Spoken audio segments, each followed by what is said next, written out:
Just did, and we're live. Aha, a little bit early. Just pop on. There we go. There's 9 o'clock. And hello to anybody joining us here in Northern Ireland. Welcome to Doc Sloan's Science Fiction Station and our Dune Book Club that we're starting today. We've had a wee bit of a preliminary chat just in terms of people popping in and previously on Thursday. Just to chat about how we're going to go through the book, etc. And today we had a wee chat about a sort of the introduction to the book and how it's organized. And today we're going to hit chapter 1 and basically tear through it and pick it apart, if you like. And hopefully the idea is to give you a much better understanding of the Dune series by Frank Herbert and give you a bit of insight into what the whole thing's about, because it's not that obvious. I was just looking at, actually, bear with me a second. Now, before we start, I suppose, and if anybody's there, by the way, say hello. You can get wee books like this. There's a Dune Spark Notes, and a much better one, actually, is one of these older Cliff Notes, which is on Dune and other works. This one's a good wee book, and I'd imagine it's quite hard to get, but it's very good in terms of looking at Frank Herbert. But if you do use these books, you'd have to be a bit wary. There's Babs saying, "Evening, Doc." Hello, Babs, how are you keeping? And just to give you an example, in terms of what Dune is about, this book here says that the main themes of Dune are religion and power and control over ecology. And that's it, which is pretty poor, I have to say. The dominant theme, of course, in Dune is evolution. And in particular, it's an examination of a particular type of hero as well. The ecology theme is kind of tertiary, but it's what the Dune books are most known for. So what we've done is basically the way we're going to proceed today is I'm going to chat away about the book, and I've annotated the heck out of it, basically. So we're going to run through chapter 1 tonight, hopefully, and if we can't get to the end of it, we'll continue it on Thursday, and then we'll pick up, that's the idea, we'll get through each chapter and then hit the next one. And of course, there aren't any no chapter 1, no chapter 2 in Dune. So what we have is these epigraphs at the beginning of each chapter. And that's pretty much, we'll read from epigraph to epigraph, if you like. So we'll let you know where to start and finish at the end of each week. There's Cynthia saying hello. Hello, Cynthia. Thanks for joining us. And thank you, everybody, for joining us. We're a wee small station, but we have got the expertise, I think. Chaya Rivka is saying shalom. Hello. Shalom. Right back at you, Chaya. I hope I'm pronouncing your name correctly. Pronunciation's such a thing, isn't it? It really is. But we do our best. And it's really nice of you to join us, folks. I hope some of you are joining me tonight because you love this book and you've read it many, many times. Others are maybe coming here because they've seen the Denis Villeneuve film and have picked up the book. It's kind of new in the popular consciousness. Excuse me, even though the book's been around since 1965.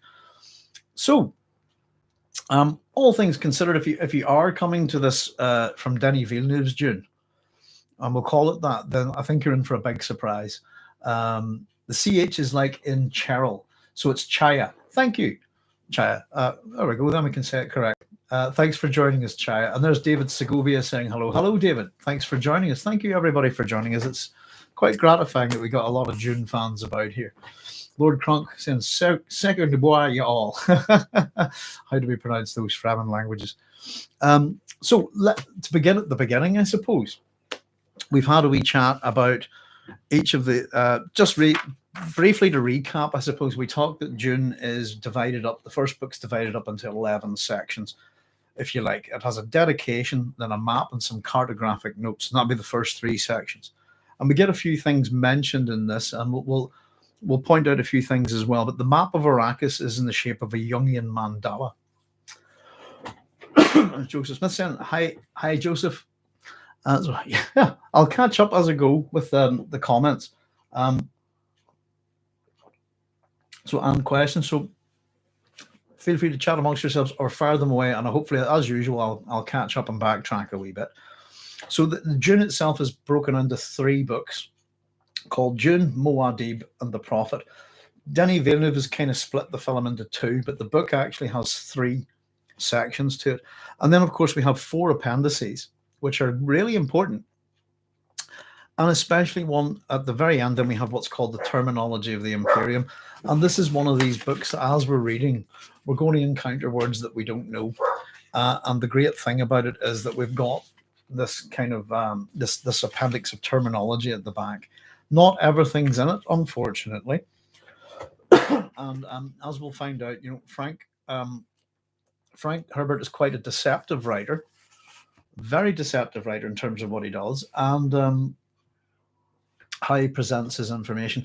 But he doesn't want to do all the work for you, and we have him on record as saying, it's up to you really to do the work. I don't have the answers for you, this kind of thing.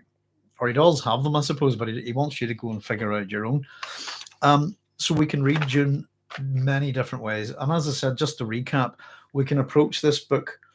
Interestingly, this little Spark Notes thing just says, oh, it's about religion, power, and ecology. That's it. Load of hooey.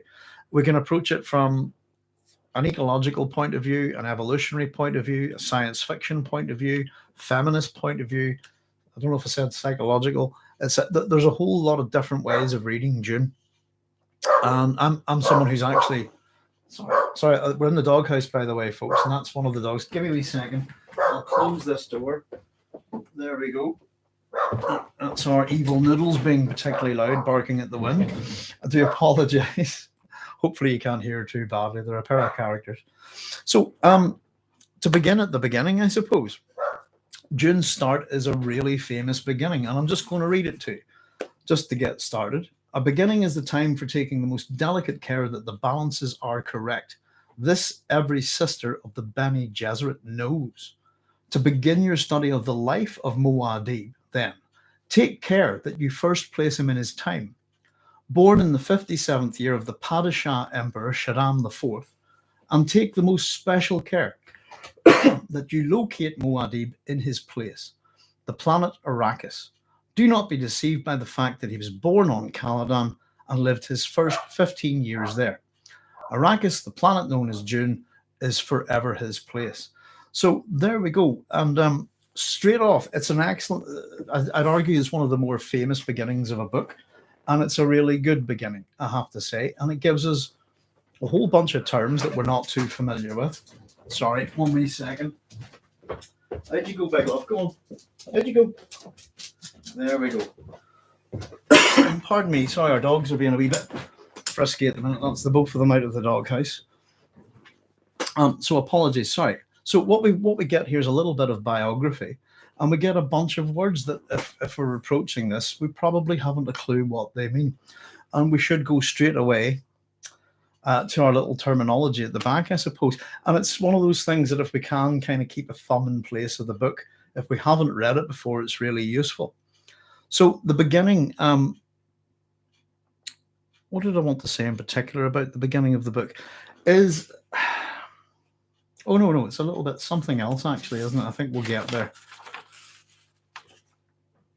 The 57th year of the Padishah Emperor, let's just have a wee look. So we have, first of all, we've got the Bene Gesserit mentioned. Every sister of the Bene Gesserit knows this.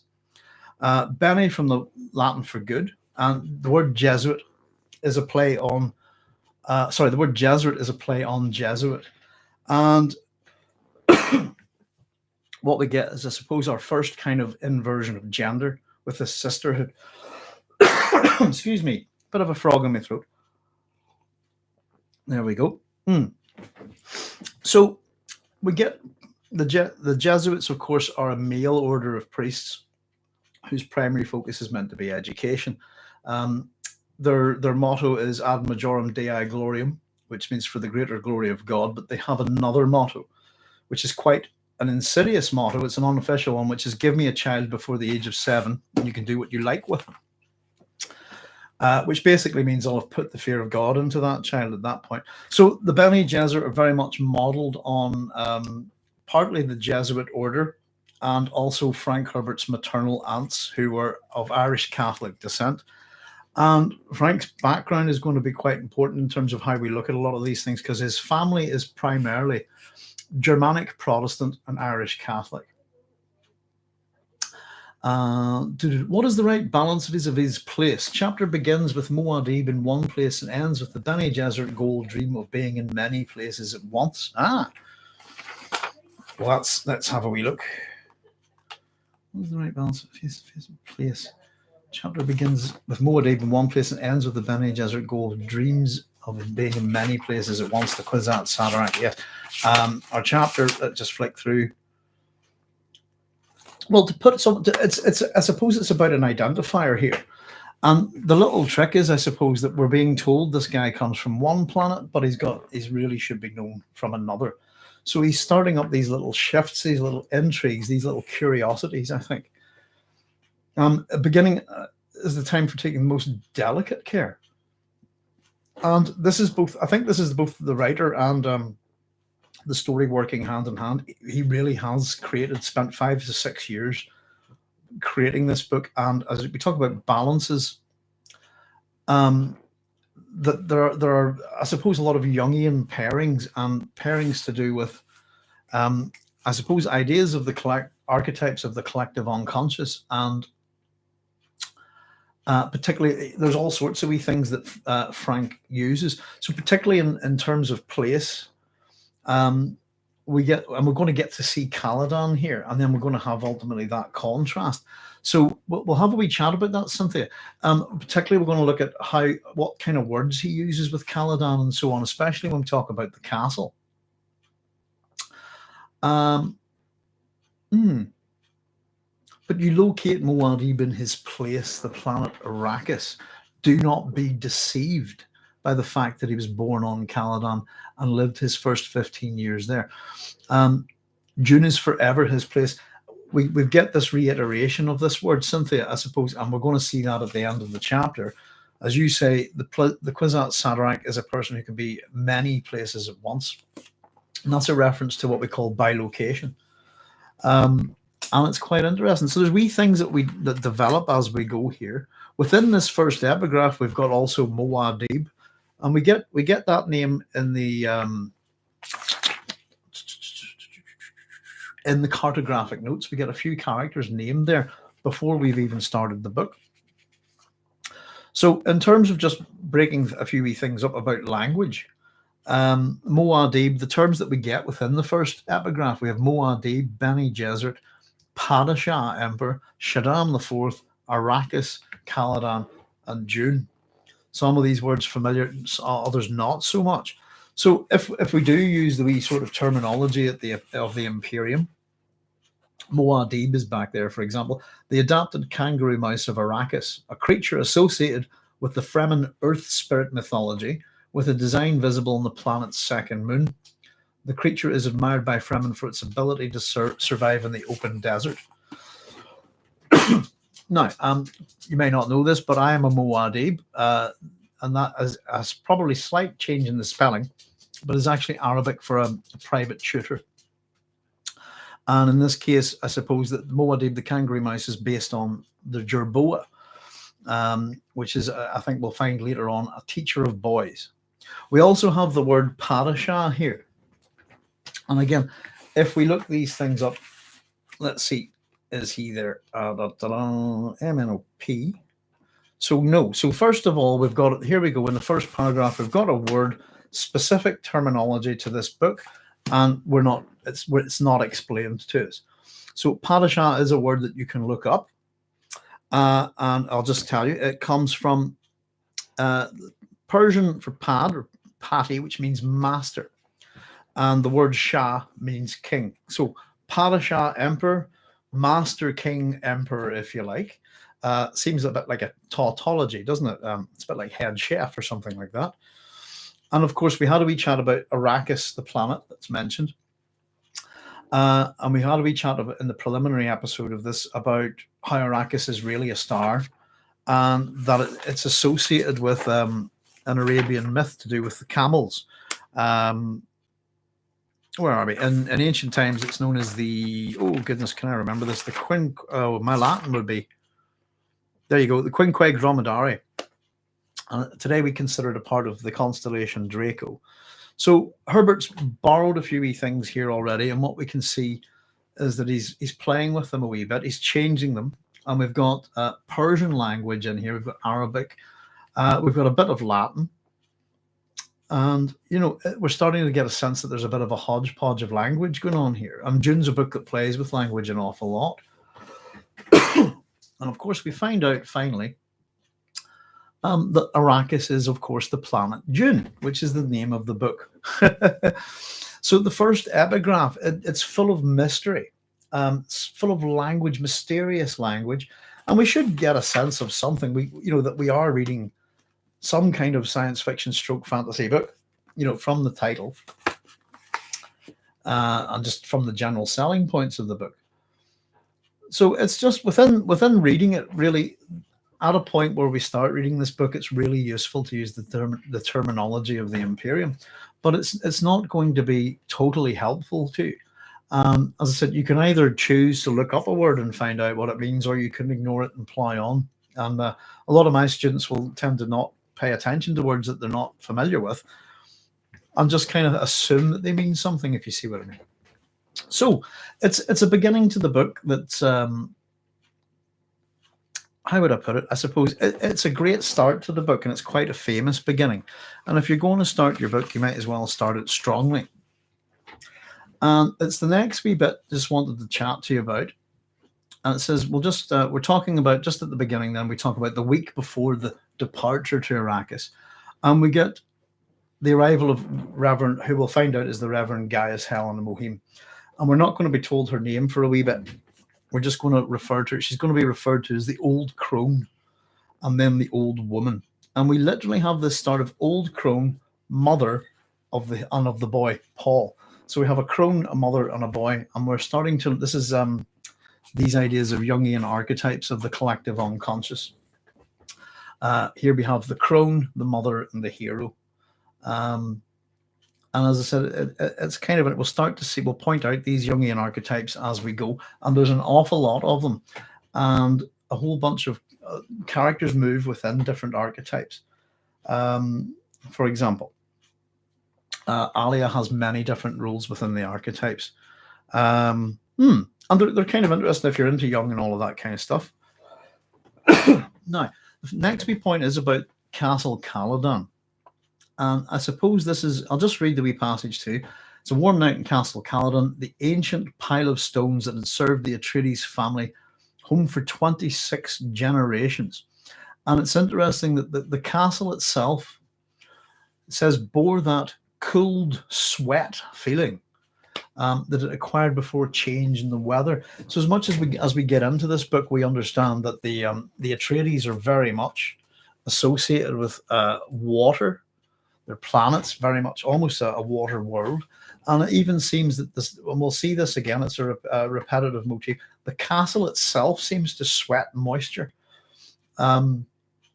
which I think is quite interesting as we get through the book. Moisture, it's not water that's really important, it's moisture. And I just wanted to point out this idea of an ancient family ruling in a kind of planetary fief. They rule an entire planet. The beginning here talks about this 26 generations. And you'll get this with Michael Moorcock's Elric. This is it's a particular nod to Titus Groan, I think, and the Gorman Gas Trilogy, which kind of begins this. I'd say arguably Castle Gorman Gas is the model for this, but I would also suggest that it has hints of Elsinore, which is the castle from Hamlet. And the idea, if we were kind of aware of this kind of fiction at the time, if we read these kind of things, then that basically says to us that this is a stagnant family, that they're decaying, they're old, if you know what I mean. And I suppose it goes contrary to some things, but it's probably quite right, I think, and that they're about to get shaken up for a big change. So I kind of worked it out roughly 26 years. Sorry, 26 generations, call it 20 years for a generation, suggestive that they've been ruling Caledon for over half a millennium. And that probably would lead to stagnation, if you know what I mean. So it's interesting that the castle has the cold sweat feeling. And as I said, I think it's even that the stones of Caledon produce moisture, as much as it's sort of metaphorically. And we have a change in the weather that's indicated with this as well. Oh dear. Right. Now, the next wee thing, I've just gone through this really. We're starting just on the first page, as it said. And the next thing is that we hear is the Atreides family. This is who we're talking about. And they're not been mentioned in the epigraph. We get first names, the Emperor, etc. But we get briefly mentioned that the Castle Caledon serves the Atreides family. And we, as I've pointed out and done a few videos on, folks, that name itself is loaded beyond belief. And you'll find the Atreides is a reference to one of either of the two sons of Atreus, who are called Menelaus, the king of Sparta, and Agamemnon, the king of Mycenae or Mycenae, depending on how you want to pronounce it. And these people are associated with a major set of Greek myths, I'd argue. And we'll see later on that Paul's also associated with another set of myths which are to do with Oedipus. And I'd argue also that the Baron is probably modeled on Laius, who is Oedipus's father in Greek mythology, stroke history, I will say. So particularly if we understand that name, and we might not, and I suppose I'm a classicist, so that is at the core of my background. If you study classics kind of day one, you start with God's heroes and mortals, you're going to hit the Iliad, the Odyssey, and things like Hesiod's Theogony, that kind of thing, where all of these myths, and maybe even Apollodorus's Library of Greek Mythology. If you want to get a really good sense of the Atreides, the House of Atreus, that's the book I'd recommend to you, is Apollodorus's Library of Greek Mythology. If you want a modern day equivalent to go with it, then Robert Graves's The Greek Myths, Volume 1 and 2, will tell you everything you need to know about Greek myth, pretty much. You don't need to go wandering and buying an awful lot of books. And Apollodorus is the oldest extant writer of Greek myth, so he's an ancient Greek. So, feel free to chirp in away, guys. I'm going to chat, but I don't really know how the best way to approach this, so we're just going to kind of run through it and hopefully just kind of point out wee things to you, and as we go. So we get a shift then as we're moving through chapter 1. The old crone, the old woman, is how Gaius Helmohaim becomes. And we'll see how she's referenced a wee bit. We get crone, then we go to woman, but Frank's not going to reveal her name for a wee bit. And we'll get her titles and so on. She'll be your reverence, but he's holding back her name for a wee bit. And her name's loaded too. We also, in the first page, we get a description of her, by the way. The old woman was a witch shadow, hair like matted spider webs, hooded round darkness of features. So it's hooded round darkness of features, eyes like glistening jewels. And we're going to point out a few wee repetitive motifs that you'll see in this. There's a lot of repetition within the first chapter of particular phrases, particular ways of describing characters. And this is Frank starting to try and what he calls imprint you. By the time we get to the Bene Gesserit books, you'll know all about imprinting, I suppose. And excellent. Babs is saying, for what it's worth, Graves's Greek Myths is available as an audiobook on YouTube. Excellent. Wonder how long that would be. It's a good old read, isn't it?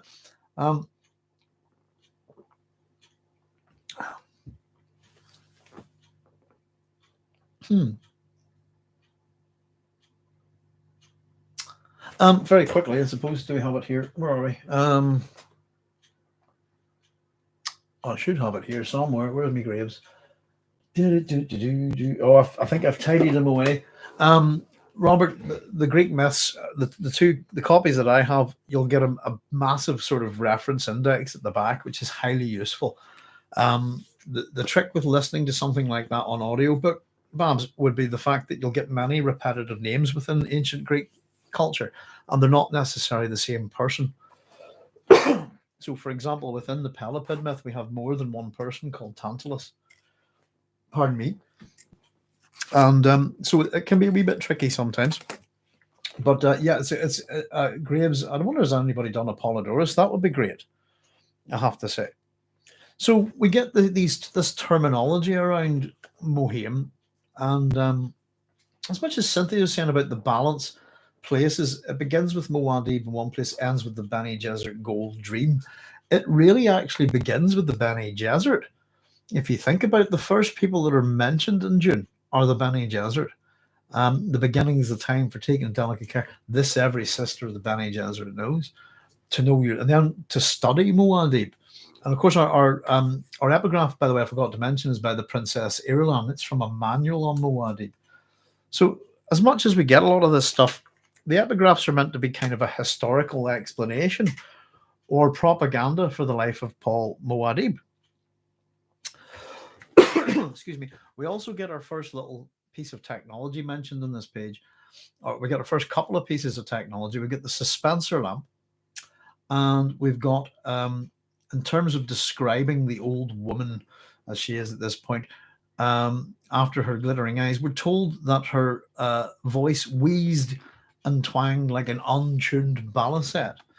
So once again, what's a balisette? This kind of thing. If we look at the back of the book, then are we going to be? It's not going to. Oh, it is. There we go. So we've got a 9-string musical instrument, lineal descendant of the zithra, tuned to the Chusick scale and played by strumming, favorite instrument of Imperial troubadours. So a wee bit of an explanation there. And as for the Suspenser tech, we kind of think, we wonder what that's about. Maybe a wee bit of science fiction technology. And do we get an explanation of it?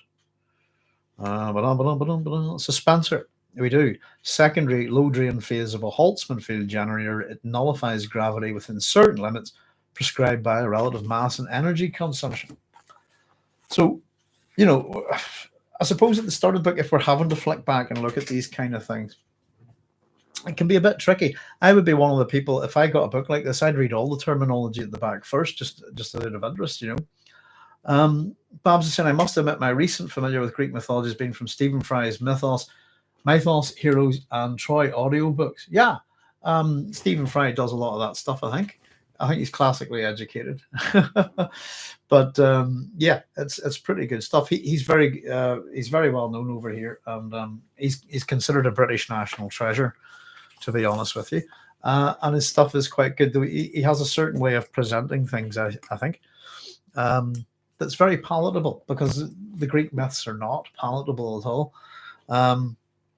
And as we've found out, obviously with Denis Villeneuve's Dune, a lot of Dune is unpalatable to the modern reader, or to the modern cinema audience. And for those who have seen Dune but haven't read the book, you're in for a shock when we get to the Baron. He's much. There's lots of things that aren't quite too palatable with a modern audience, I suppose, which is a bit sad, I think. So we have this introduction. And we, at this point, really, just see where I got that 13. There we go. And the old woman's a witch shadow as well. The descriptions of Gaius Halmoham, witch shadow, old crone woman, hair matted, spider webs, hooded in round darkness, features eyes, glimmering jewels. There's something quite dark, mysterious, like a witch. And her eyes, the description of her kind of reminds me of, I suppose, either Hera or Athena, maybe in Greek mythology. I'm thinking probably more of Athena. And of course, it's her that we kind of get introduced to this. We get the mother, who's called Jessica. And this is where the discussion goes. So we have this, excuse me, and we know that this old woman is here to visit the mother of the boy, Paul. So the mother's called Jessica, and I'll just, for those who don't know the etymology of Jessica, it's probably from, let me see, is it Jessica? Hang on. No, I don't want that. Bear with me a wee second. I should have wrote this one down.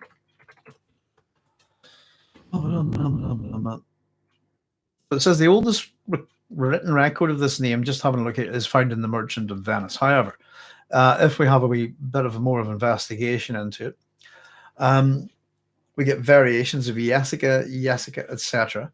And if we do a wee bit of reading, we find out this is the name of a daughter of Haran mentioned in the book of Genesis 11:29. Quite a popular name today, etc., etc. And so there's association with Abraham with that name. The description puts me in the mind of Baba Yaga. The description of the old woman is from Paul's point of view. So perhaps we're seeing into his imagination mind with this description too. No, I would say not. At this point, we haven't seen Paul yet. The description, what we're getting is a third person omniscient narrator. So we'll get different points of view from the characters, but there is an omniscient narrator in this, and this is the interesting thing. The narrator, as we get along, we could maybe start to question who is the narrator, but we're being told this. We've got a piece from a book that's written in the future of the events, and everything that we're being told in Dune is history. From the point of it, I suppose it's something that's happened in the past, but also so things that happen in the past are things that happen in the past, but when people inquire into them and write books about it, that's history. And so what we're getting is presented a piece of history with an event, and this is a recurring thing. And what we'll get, Cynthia, is as we go along, it's interesting, I suppose, that we can say about spoiler alert. These things actually actively tell us what's going to happen, and so some authors what we call foreshadowing. This isn't foreshadowing when we get along a bit. Well, it's actually absolute foreknowledge. Chaya is saying, sounds like Yiska, another name for Abraham's wife Sarah in the Bible, refers to her being a prophetess amongst other things. Yes. I don't know how. I think there's a bit of debate about that one, but that's spot on, Chaya. Thank you very much. And so there's again meanings to these names, and almost everything has meaning in Dune. And of course, we're about to get introduced to talk about Paul. And we find out that he's small for his age. And we also get a contrast, by the way, just quickly talking about the Reverend Mother's voice is a wheeze. Excuse me, and I can relate to that. But twanged like an untuned baliset, something unharmonic and cacophonous, perhaps, about her voice. And it's compared to Jessica's soft contralto. We'll find that the Reverend Mother's voice isn't quite the way it's supposed to be. I suppose she can alter it, as we all know, but absolutely, we have a lot of religious and mythological overtones within Dune, a lot of psychological ideas as well. And we also learn, just on the last of our first pages, again, we don't get the Reverend Mother's name, but she is Your Reverence. So Paul gives us three ways of describing this woman, Frank gives us three ways of describing this woman before he'll tell us her name. And and we keep getting that she wheezed, and we get an age for Paul, that he's already 15. We have that in the epigraph. So Paul is small for his age and 15. 15 years of age is kind of an interesting thing when we look at certain heroes. For example, Achilles is 15 when he takes command of the fleet in the Trojan War. Agamemnon's in charge of the army, but Achilles is in charge of the fleet, which is interesting because I think they get lost. So this old woman has Your Reverence suggests religious title.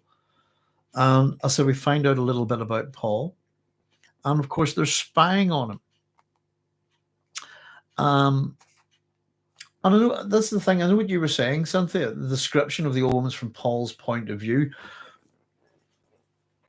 and it isn't.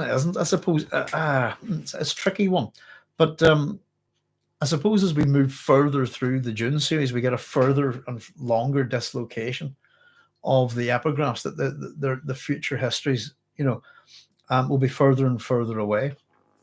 And I suppose what's interesting from looking at that,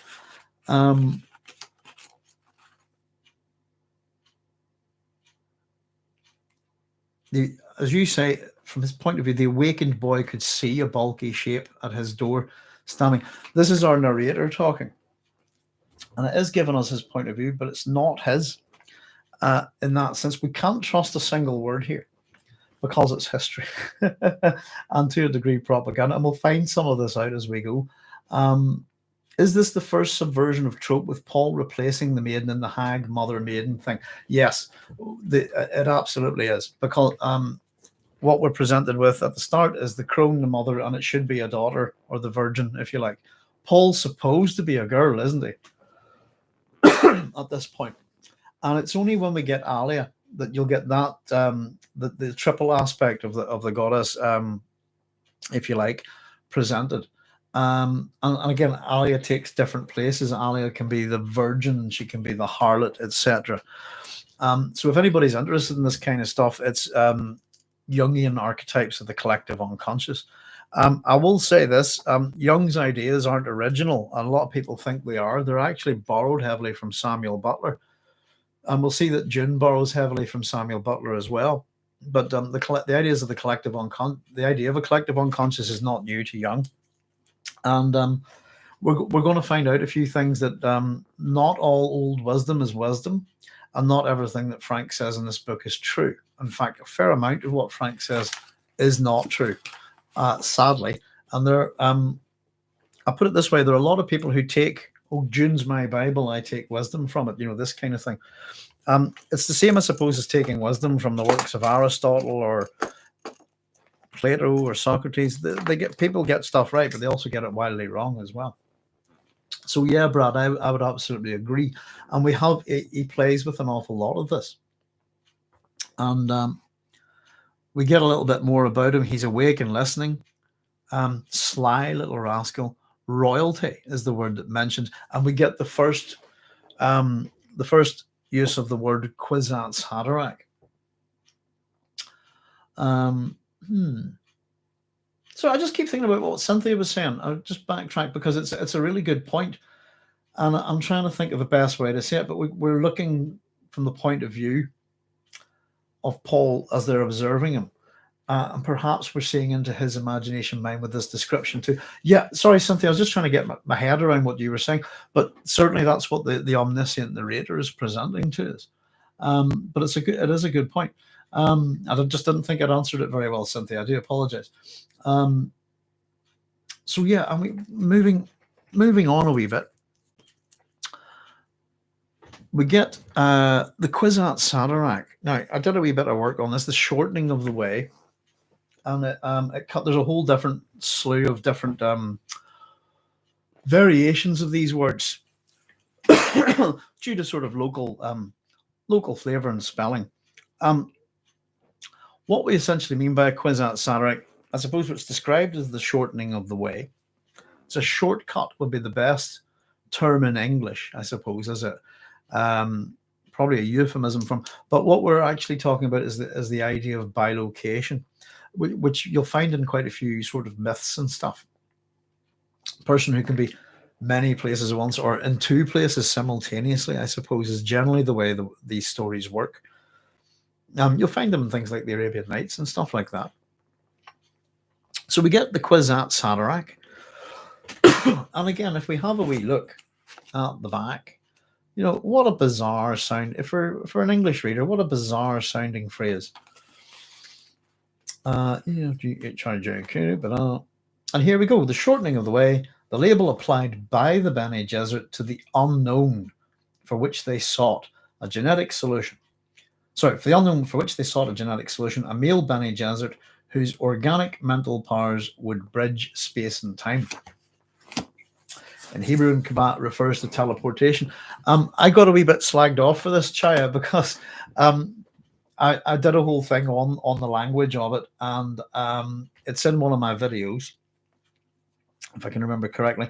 And whenever I was saying, it's the term comes from Kwisatz. There are 5 or 6 different ones, and I was over pronouncing them to show the subtle differences in them.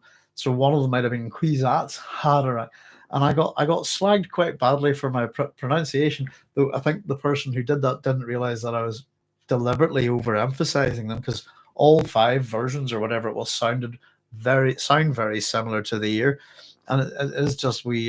So I must try and figure out which video that's in. It's probably in the video on the Kwisatz Haderach, actually. And it's a great phrase, isn't it? And just rule the way something enjoyable about saying it. Kwisatz Haderach. It's I don't know. I think it's just an interesting wee turn of phrase. It's Kwisatz Haderach. Thank you. Have you got my PhD open? I do a lot of this stuff from memory, Chai. As I said, that's it, and you'll find a few variations of it. And I think the person to look at for this kind of stuff, I think, is oh no goodness, what would his name be? Is it? Oh, hang on, I'll tell you what. I'll look him up rather than Caledon, is it? I think. Bear with me a wee second. Where are we? In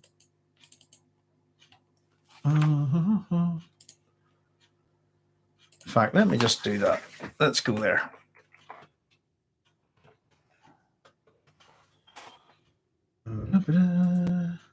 Oh.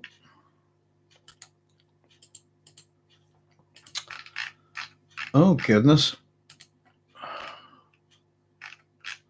Let me see. Bear with me a wee second. I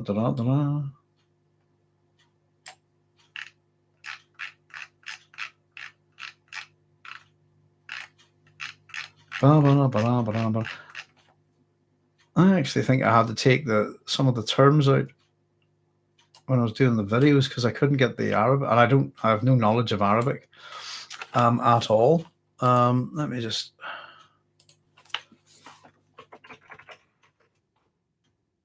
Oh, no, it's not finding. Bear with me a wee second, folks. Aha. All right, let's go there. Here we go. I think the chap's name, I've only got his initial here, but I think his first name's Khalid Caledon. Has done some really good work on this stuff. And so, appellation of Kwisatz Haderach, I've actually got the Arabic in my PhD, translates as the shortening of the way, and also suggestive of the term the one who can be many places at once. Kwisatz Haderach is probably best compared with the English phrase shortcut, although this would really be a misnomer. In fact, it's virtually identical to the term bilocation and its association with various Christian saints and holy men.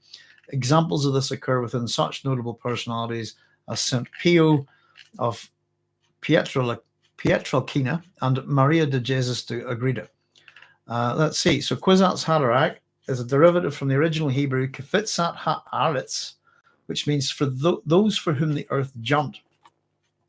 And it says, where this occurs in the Torah, it is descriptive of a form of miracle where an individual who's needed far away finds himself suddenly teleported to the specific location. Excuse me.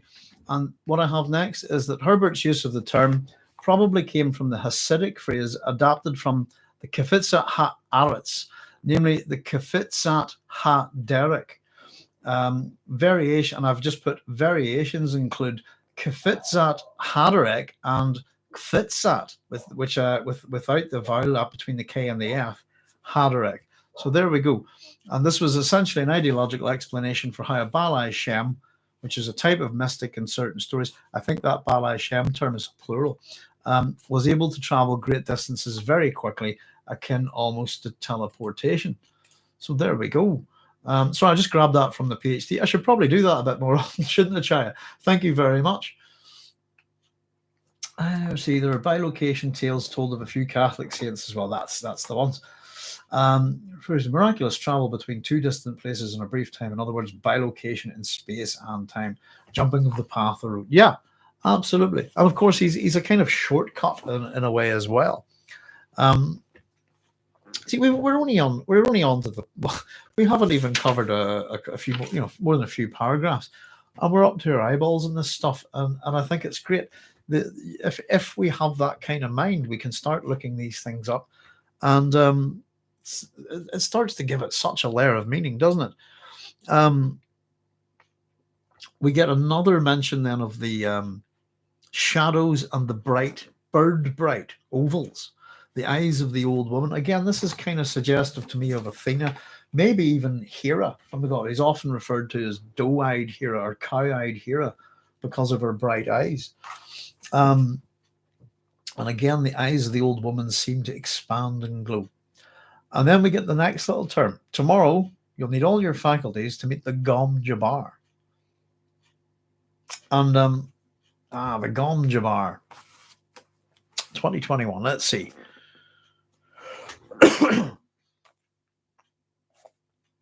So at this point, I've just made a wee note here. Tomorrow, Paul will face the Gom Jabbar, and Paul wonders, as we do, what is a Gom Jabbar? So Paul, we're going to find this interesting that Paul's starting to ask questions for us, the reader, as well as for himself. Pardon me. And in this case, we're also going to get some of our questions answered by his tutors, and we'll see this as a repetitive thing. And it's this point I've sort of questioned. Paul's asking the questions for us that we can get our answers from.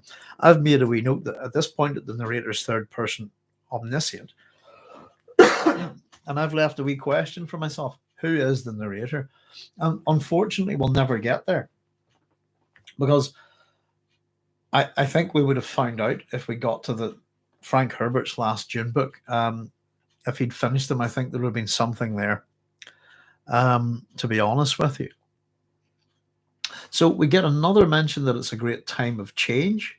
There's all this upset. Who's this? And for Paul, the old woman's the strangest thing he's seen. And that must be a bit, I don't know, a bit odd, really, I think.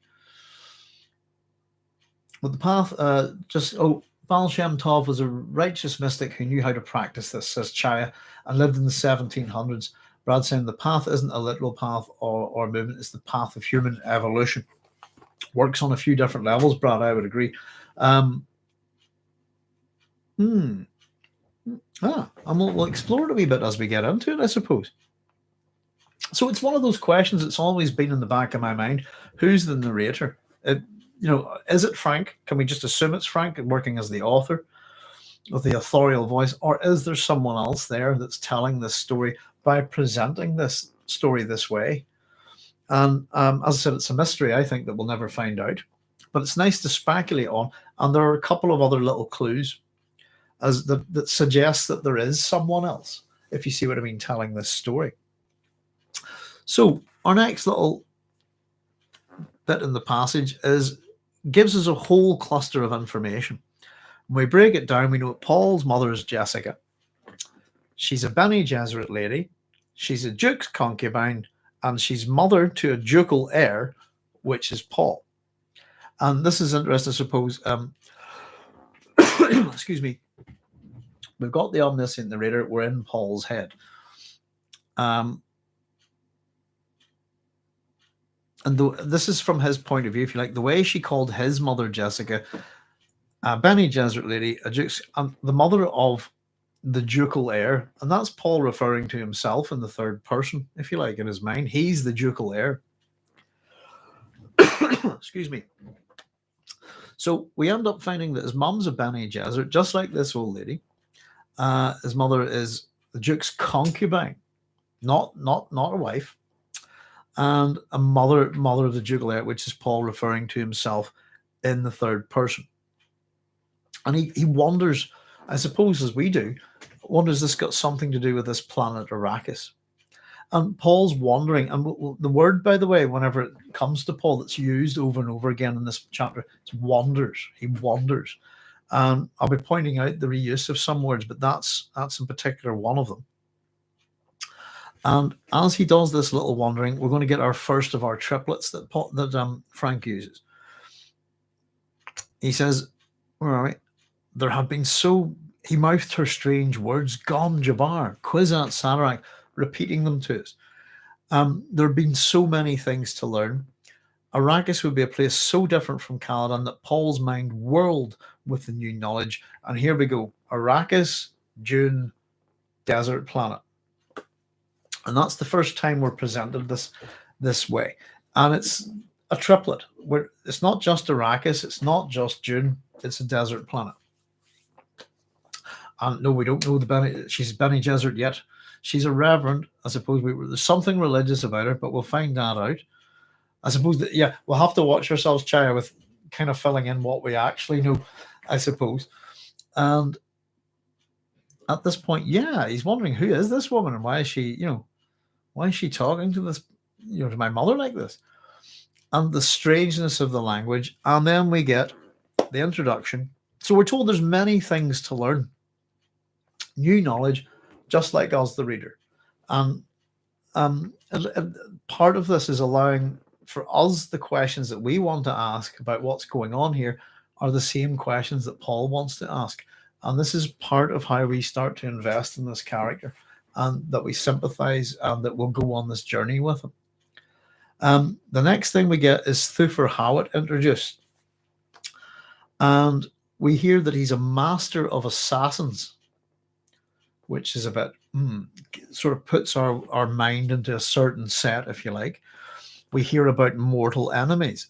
We get the Harkonnens mentioned, who've been on Arrakis for 80 years. They hold the planet in Quasi-Fife. We get Chom, a Chom company contract to mine geriatric spice melange. We get a whole bit of exposition here. And what we actually get in terms of what this is Thufir Hawat's lesson to Paul. And this lesson that Paul's been taught is used as exposition for us, the reader. So it sets up everything pretty much of what's going on in terms of the political machinations of the Dune world is right in this paragraph. We've got Thufir Hawat, his father's master of assassins. We've got Chom, the spice. We've got the bad guys, the Harkonnens, who are mortal enemies to the death. And we get the mention of Paul's father, an apparent victory for Duke Leto. And then we get the lesson itself. Hawat said that this appearance contained the deadliest peril for the Duke Leto, who was popular amongst the great houses of the Landsraad. So within that one one sentence left to finish that. A popular man arouses the jealousy of the powerful, Hawat had said. And then this is framed again, Arrakis, Dune, desert planet. So we have at the start of this bit of in the book here, Arrakis, Dune, desert planet, and then all of this exposition, which is actually one of a lesson from one of Paul's tutors. So his knowledge is a reiteration of what Thufir Hawat has explained to him, and it might look like apparent victory for his father, but the deadliest peril is there. So yeah, quite a lot to take in, and we get this repetition: Arrakis, Dune, desert planet. That's starting to imprint on us, if you like. And we get more words: Arrakeen cavern. He fell asleep, and we have a dream next. Arrakeen, quite like Arrakis, and even if you like Keen. And we get glow globes, solemnity, the language where he's describing his dream. It was solemn there, like a cathedral. And like a cathedral, as he listened to a faint sound, the drip, drip, drip of water. Even while he remained in the dream, Paul knew he would remember it upon wakening. He always remembered the dreams that were predictions. So,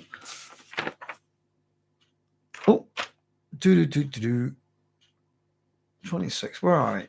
28. Sorry, just checking my wee notes. So this is Paul's first dream. We get a few things mentioned. We get Arrakeen, the glow globes. We get the drip, drip, drip 3 times. And then we get solemnity, cathedral, like we get the religious aspect to the dream. And we're also told that Paul's dreams are predictions, that they come true. And this is, of course, incredibly unusual. Colleges and Caledon going well. Must leave for now, but if I cannot return, I watch in full later. No worries, colleges. Thanks for joining us. This will probably go on a wee bit, folks, actually, to be honest, but I'll try and move through it as quickly as I can. And if you have any comments or any wee things that I'm getting wrong, keep me right, fire away, chirp in. Because all I've done at this point, I thought, let's annotate the hell out of this first chapter and see how we go with it, So the fact that Paul's dreams come true, it's starting to get a magical sense almost of this book. Old crones, witches, the darkness, shadows, political power plays. What is a Kwisatz Haderach? What is the Gom Jabbar?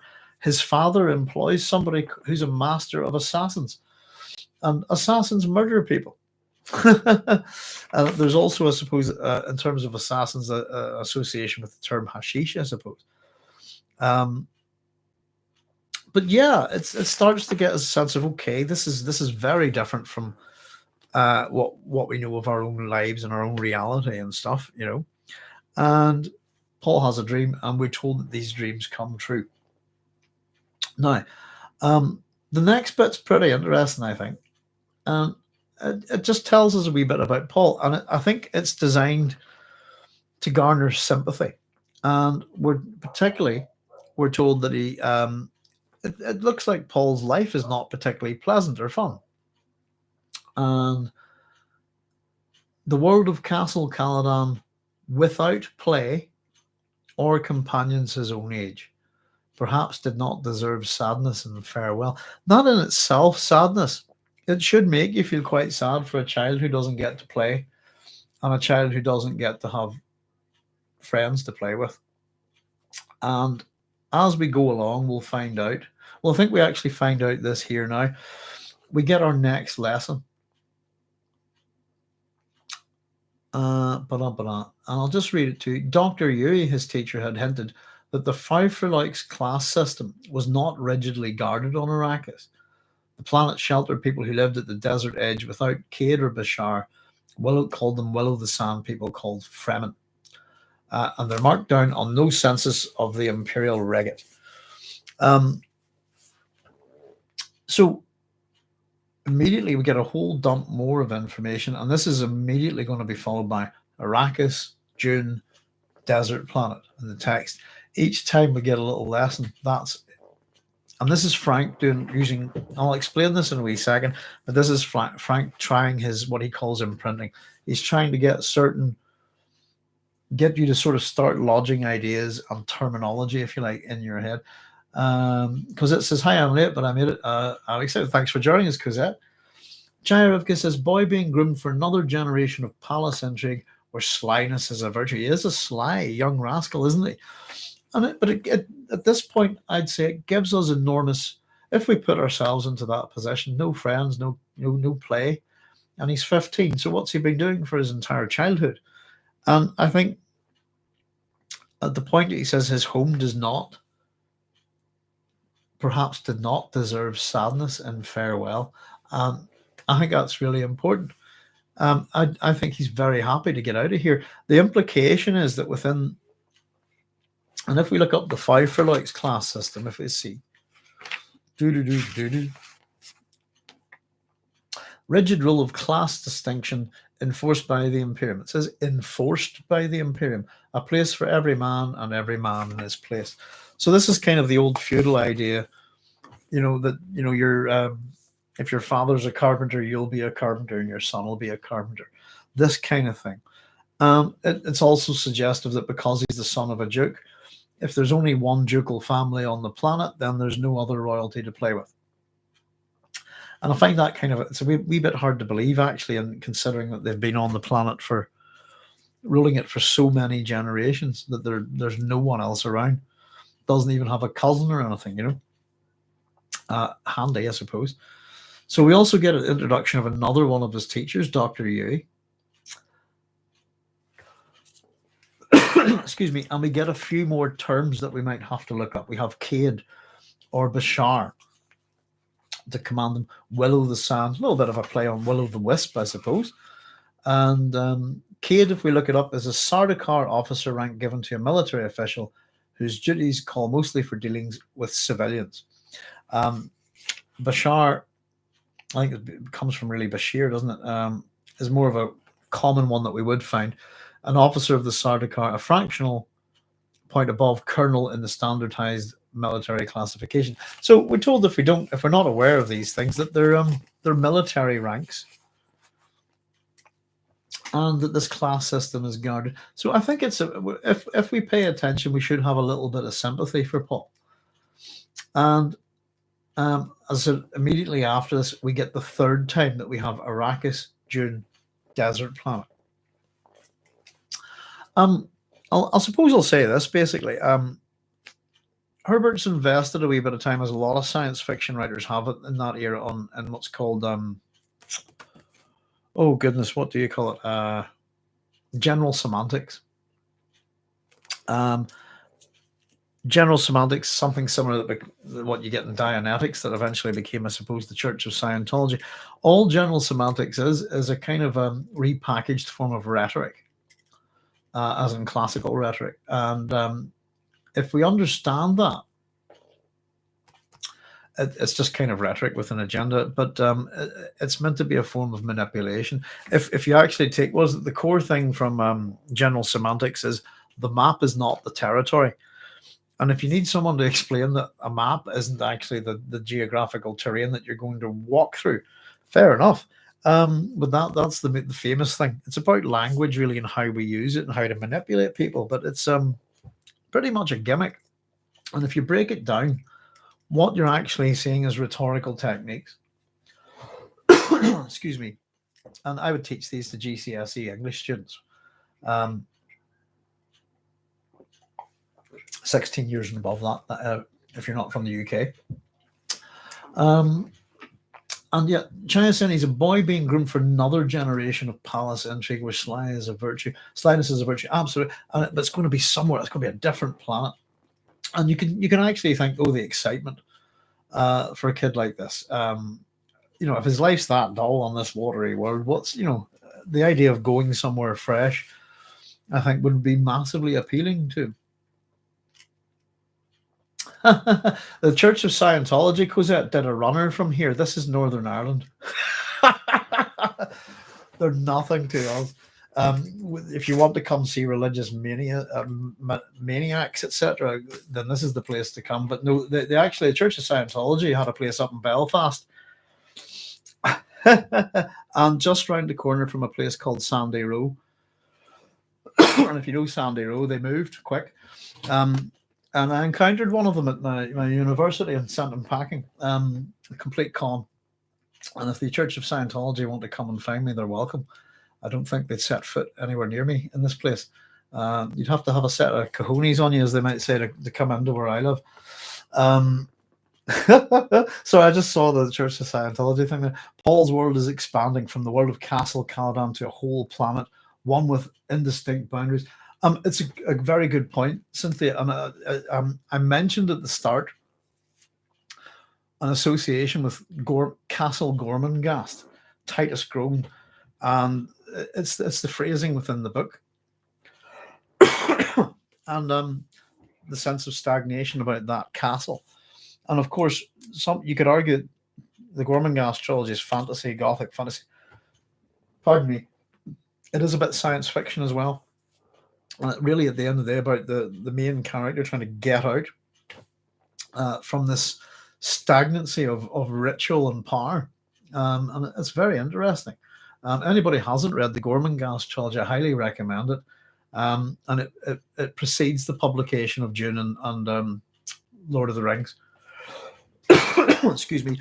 And a lot of people talk about Dune and Lord of the Rings, and they tend to be ignorant of this other trilogy of books that I'd argue are pretty equally important. Mervyn Peake's pretty well known in Britain, but I would say not much anymore. But he's an exquisite writer. And if anybody's familiar with Michael Moorcock's Elric's kind of based a bit on the background, I suppose, of the Elric stories. It's based on a decaying Britain. And Moorcock himself has another book that's a complete nod to Gorman Gas. So they're known as the Gorman Gas Trilogy. But the first book is Titus Grown, Gorman Gas, and then Titus Alone. There is a fourth book which was finished by Peake's wife, I think, and is generally not considered canon. Maybe I don't know if that would be fair, but I don't think it's considered in the same light. So I certainly haven't read it, but I'd refer to the Gorman Gas Trilogy. Let's just catch up. The Church of Scientology. Would the Church of Scientology send them? I thought they'd send some goons round to kick the crap out of me or film me. Tom Cruise's Scientologist's Kwisatz Haderach. Yeah, most likely. he believes it, I suppose. But if you believe that, you'll believe anything. Laughing out loud. Laughing out loud. I grew up in Clearwater, pre and post Scientology.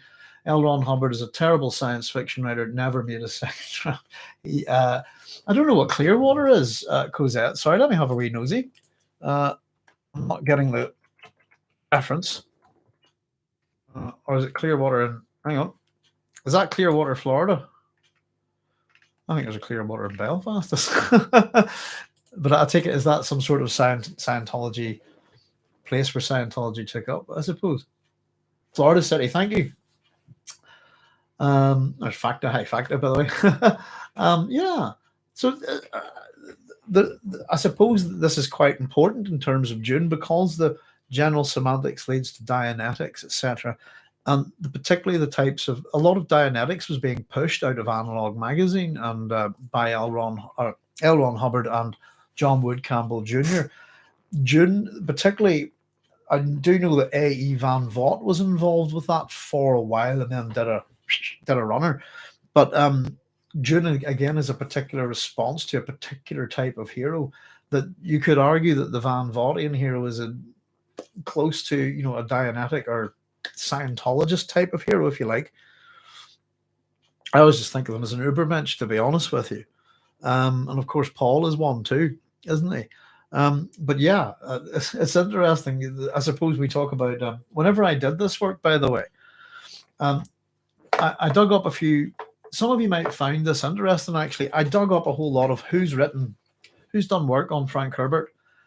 And I actually went to the time where he died and checked out the science fiction journals, the genuine science fiction studies journals, if you like. There's Foundation and stuff like that. Hubbard died around the same time, and all the stuff that there was, it's actually in my PhD. You'll find it. They said, "Oh, we'll look at L. Ron Hubbard now because of Scientology and his influence on a science fiction religion. We're not likely to ever talk about him again." And the point, so they never bothered really talking about the impact of Frank Herbert's Dune or his work, because they thought, well, people will talk about that in the future. And at the time when I was doing my PhD, they hadn't bothered. And it was one of the reasons for me going, great, happy days, a subject nobody's touched,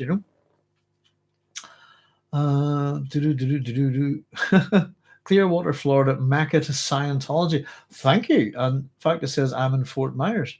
Never been to America, folks. I have to say.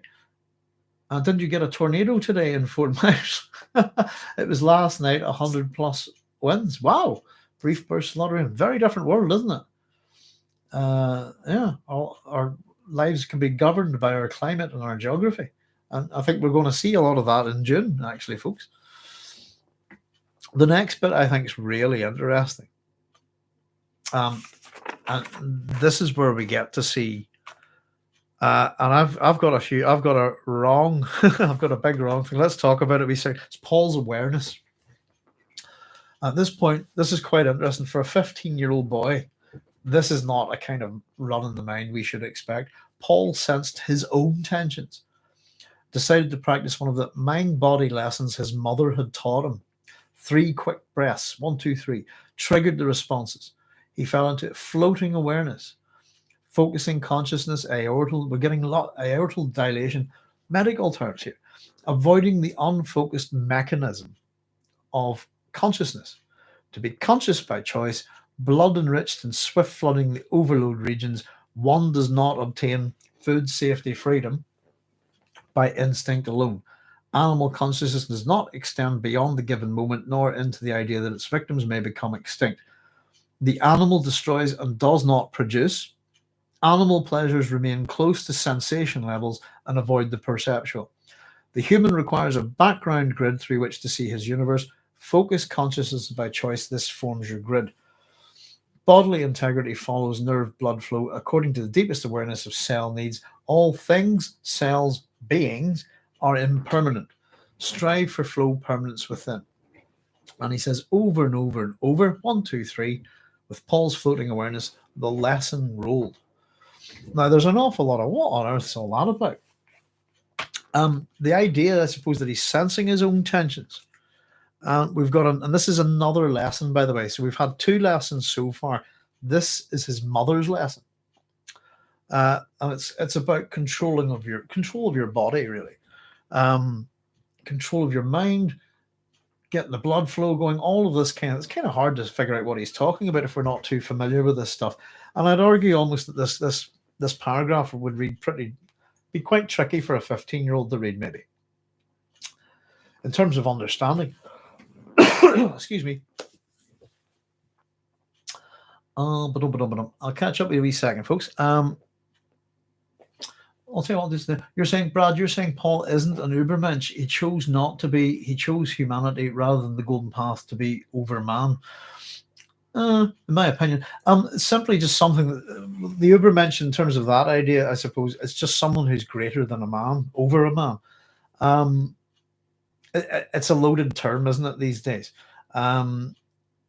And I suppose, but a lot of again, Paul's a response to this, and I think he is one in a wee bit. Ultimately, he goes away from it, but at the point where,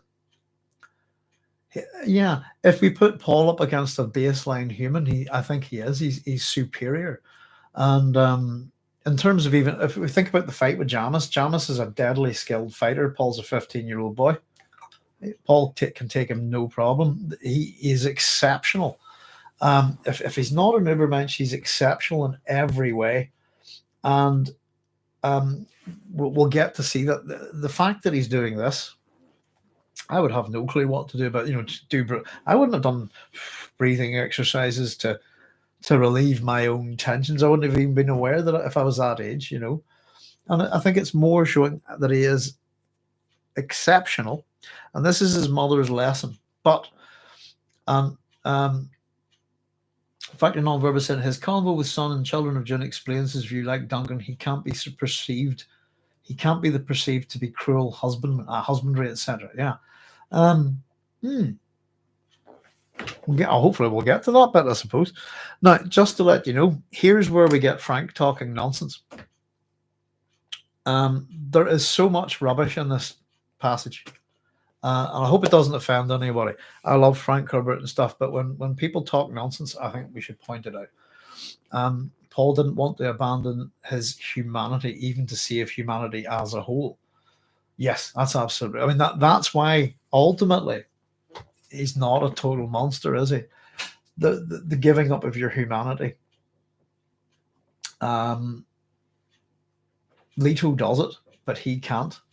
And it's quite a hard thing to conceive of, I suppose, in terms of I'm going to become a big worm or something like that, Yeah, I mean, you know what? I'd argue at this point in the book, our heads are going, wow, what, to me anyway. I'll just point out what's nonsense here in terms of what Frank's talking here. I disagree with him quite a bit on a lot of things here, but particularly with animal consciousness. Animal destroys and does not produce. Nonsense. Take your pick. Bees, beavers, whatever you like. Those are animals that produce. So it's not true. There's quite a few things. So as much as they may be interesting in terms of philosophical ideas within this book, they're absolutely wrong in the real world. And there's another one, I suppose, that we'll get to shortly, which is to do with the Gom Jabbar, which I suppose the whole point of the Gom Jabbar. Hello, Noodles. In terms of animals and humans. And of course, one other thing that we'll all know that Frank seems to be oblivious to is that I'm an animal, and all of you are too. We're all animals. Human beings are animals. And there's a particular desire to separate humans from animals in this. So it's just to point out, not everything in this book is true, correct, or that well researched. There's assumptions made. And part of me sometimes wonders, is Frank doing that deliberately, Paul doesn't want. Let me just catch up with your comments, folks. Chaya was saying Paul didn't want to abandon his humanity, even to save humanity as a whole. And then Leto does it because he was raised with the harsh Fremen appreciation for necessity. That's one of Leto's, the second's, big criticisms of Paul, isn't it? That he's not Fremen. And I think that it's a bit of a crux to it, isn't it? Brad says, Chai, yes, that's why I'm saying he chose not to be. He does walk away from it, I suppose. But that's the interesting bit for me, Brad. Is that a moral choice? And especially, why walk away from it when you've you're halfway in, if you see what I mean? He's killed so many people at that point. You think, well, is the glass half empty or half full? In for a penny, in for a pound, that kind of thing. But he walks away from it knowing that it's. I think I have to be been a wee while since I've got the Children of Dune, but if I can remember correctly, he knows that Leto is going to go on with it, and it's about kind of organizing how Leto might do that, whether he can get his body, this kind of thing. Understanding that Leto is going to manipulate the myth of him. Brad says, almost at work, so I got to hit the tools. All the best, good people. No worries, Brad. Thanks very much for joining us, and thanks for the comments.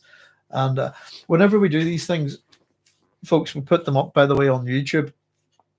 I don't really have much control over this, but YouTube puts in all thousands of adverts over the video when it's done.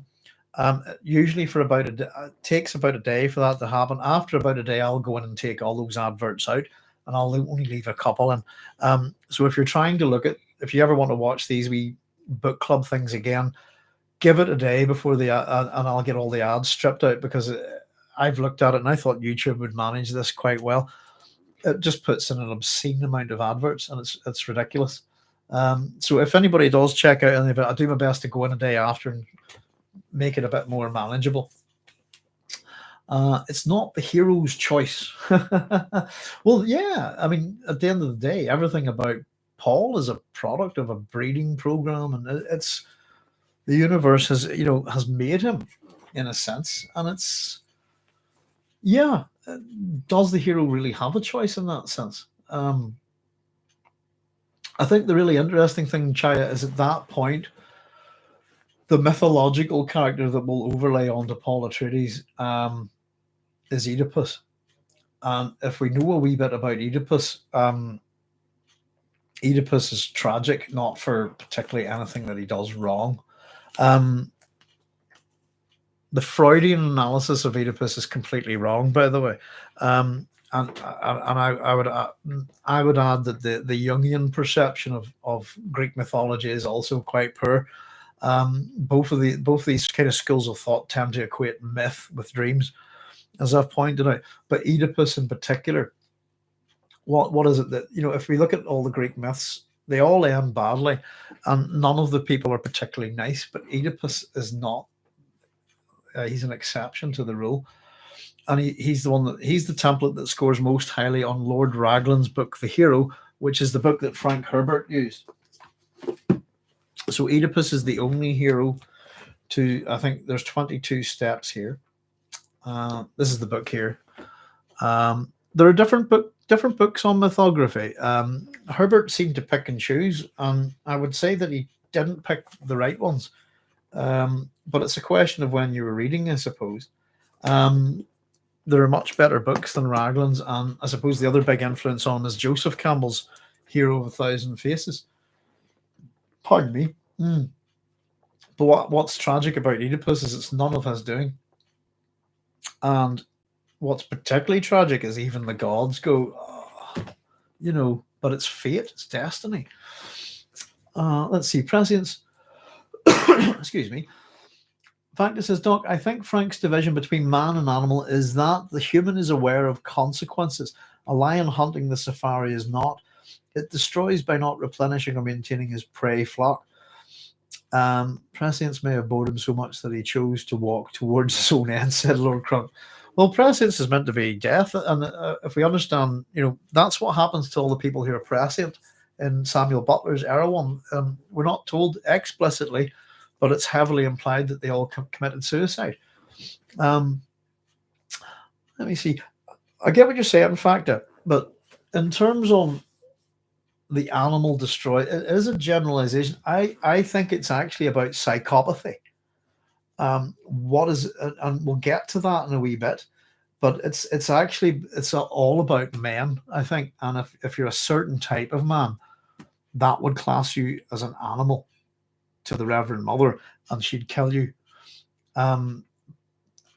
Genuinely think that that's what it's about, but I'll explain it as we go. But I think the whole animal, why is he the Kwisatz Haderach? Can we control him?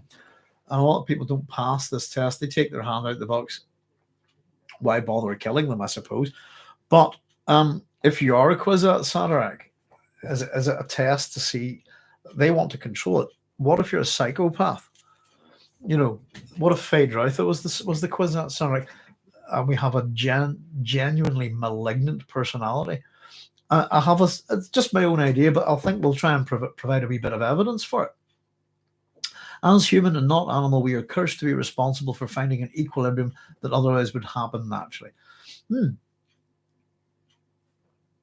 Yeah, I think mankind used to have an equilibrium, but no, it's totally gone. We're completely out of balance with nature, aren't we? It's one of the things that really upset me about, and I'm the person who probably is the only person upset about it, but I was really hoping that Dune, the film, by those of you who know me, my big problem with it is it's Denis Villeneuve's Dune. It's not Frank Herbert's. But of all the films that could be timely in delivering its ecological message, that was the one I was hoping for, and it's absent from the film. It's really sad. And a globally popular film that has ecology and an understanding of how Western ecologists work, in particular in Western governments, I think would have been really useful to everybody on the planet right now. But hopefully the film will send people to the book. I don't know. I've got my own opinions. I've got two animals that we live with, two dogs, and I could tell you all sorts of things about them. That just really, if you spend a bit of time in observation, but certainly there are plenty of animals that do not destroy and actually produce. The other wee bit in that is the food safety freedom kind of thing. So we trait on the food safety shelter, isn't it? Or I suppose the safety. What is it? Shelter, water, food, isn't it? 3 hours, 3 days, 3 weeks. I think is how long you're supposed to be able to go without each of those. So within this, he's layering lots of little triplets. By the way, you'll see this in the text. Food safety freedom, and they're connected by hyphens. Arrakis, Dune, desert planet. He's running little ideas at us, and he'll keep repeating them. But you'll see what I mean when we get to the Gom Jabbar test, actually. Let me see. Chaya says, humans' free will and choice over good and evil puts us on a higher level than animals. Not sure this is right, but I wonder if the meditation sequence suggests that Jessica has been training Paul with the ideas that will allow him to survive the Gom Jabbar, even if the ideas aren't correct. Well, yeah, that's a really good point. So, Cynthia, what's he being trained for? Being trained in the Bene Gesserit ways? Probably for the arrival of the mysterious old woman. Dogs drool, cats rules. In fact, it says only one of my dogs drools, the other one, and it farts quite a lot. My dogs have a language, and they're very interesting, I have to say. But they're both characters. Free will and choice over good and evil puts us on a higher level than animals. Depends on, I suppose, depends on how you look at free will and determination, etc. But it's us that puts ourselves on a higher level than animals, Chaya, I would say. The animals, nobody else does it. But yeah, there was one wee thing that we'd said before, Cynthia, oddly enough, in terms of what you're talking about. Not sure this is right, but wonder if the meditation sequence suggests Jessica's been training Paul. The interesting bit is that I suppose we're going to get to it in a wee second, but Paul having meant to be a girl, why has it taken the Reverend Mother 15 years to come and investigate the matter, or to mention it to Jessica? Why did you do this? There's been no communication between over Paul's birth between the Bene Gesserit and Jessica for 15 years, is what we have to assume. Excuse me. Now, the background grid, by the way, that's mentioned here, folks, and just out of a wee point, what we're talking about. Oh, sorry, I've missed a couple of wee points. Hang on, guys. Let me backtrack a wee bit. Presence more. Doc, David, sorry, I missed your comment. Let me see. Doc, in regards to Gom Jabbar, the research about animal instinct was not totally developed in the time Frank wrote Dune. Animals have also the capacity to develop rational thinking, right? I think some animals are sentient. It's as simple as that.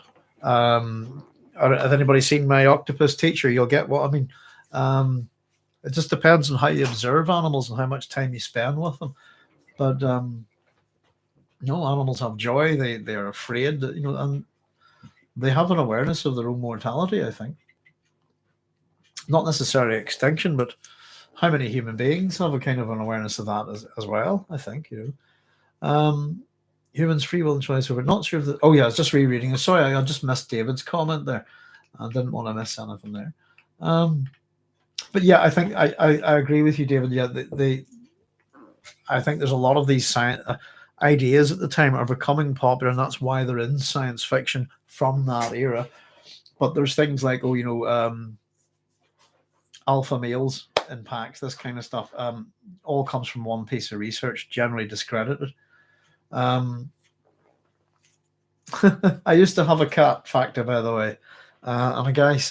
I'll tell you a wee story about it. It was a black cat. It was a little kitten, and it had a little dicky bow kind of white patch on it. And we hadn't had it very long. We had it just after we lost our first dog, and this guy came across the field where we lived. He's one of these people that trains dogs to fight, and he set his dog on our cat and killed it. So my dad caught him at it and came out with a shotgun. And my dad put two cartridges of rock salt in it and shot him in the arse and shot the dog in the arse. Never saw them again. But bad buggers. Interesting, Duncan would see the face dancer couple through a grid of perception in the Bene Gesserit books. Just about to say that, Chaya. Chaya, sorry. As a breeder of dogs, I see that breeding programs are important. Their loyal share, really lie are the best things that humans aspire to. I'm a cynic, as you know, and it comes from the Greek word, the kainos, I suppose. Kainos is the dog. So welcome to the doghouse, folks. And I am a dog-like person, is what the word cynic means. One of those, it's Diogenes' school of philosophy, if you like. And there's plenty of them. I'm a kind of a bit of a hybrid of all of the old Greek schools, if you like, but I've studied them all. But you take your wisdom where you find it. But arguably, I'd be mostly cynical. kind of, isn't that? Yeah, Greek for dog. I love dogs, I have to say. I think they're great. Now, yes, Chaya just said it. I've actually written it here. Background grid, Chaya. Duncan's net, just to show you. All right, there. 3 big exclamation marks. I'm always thinking about Duncan's net, and I also think that there's an association. And we talk about that awareness. I still think if we understand the Atreides story, there is some association with there's a net involved in that. And we've had a wee chat about it. How Agamemnon dies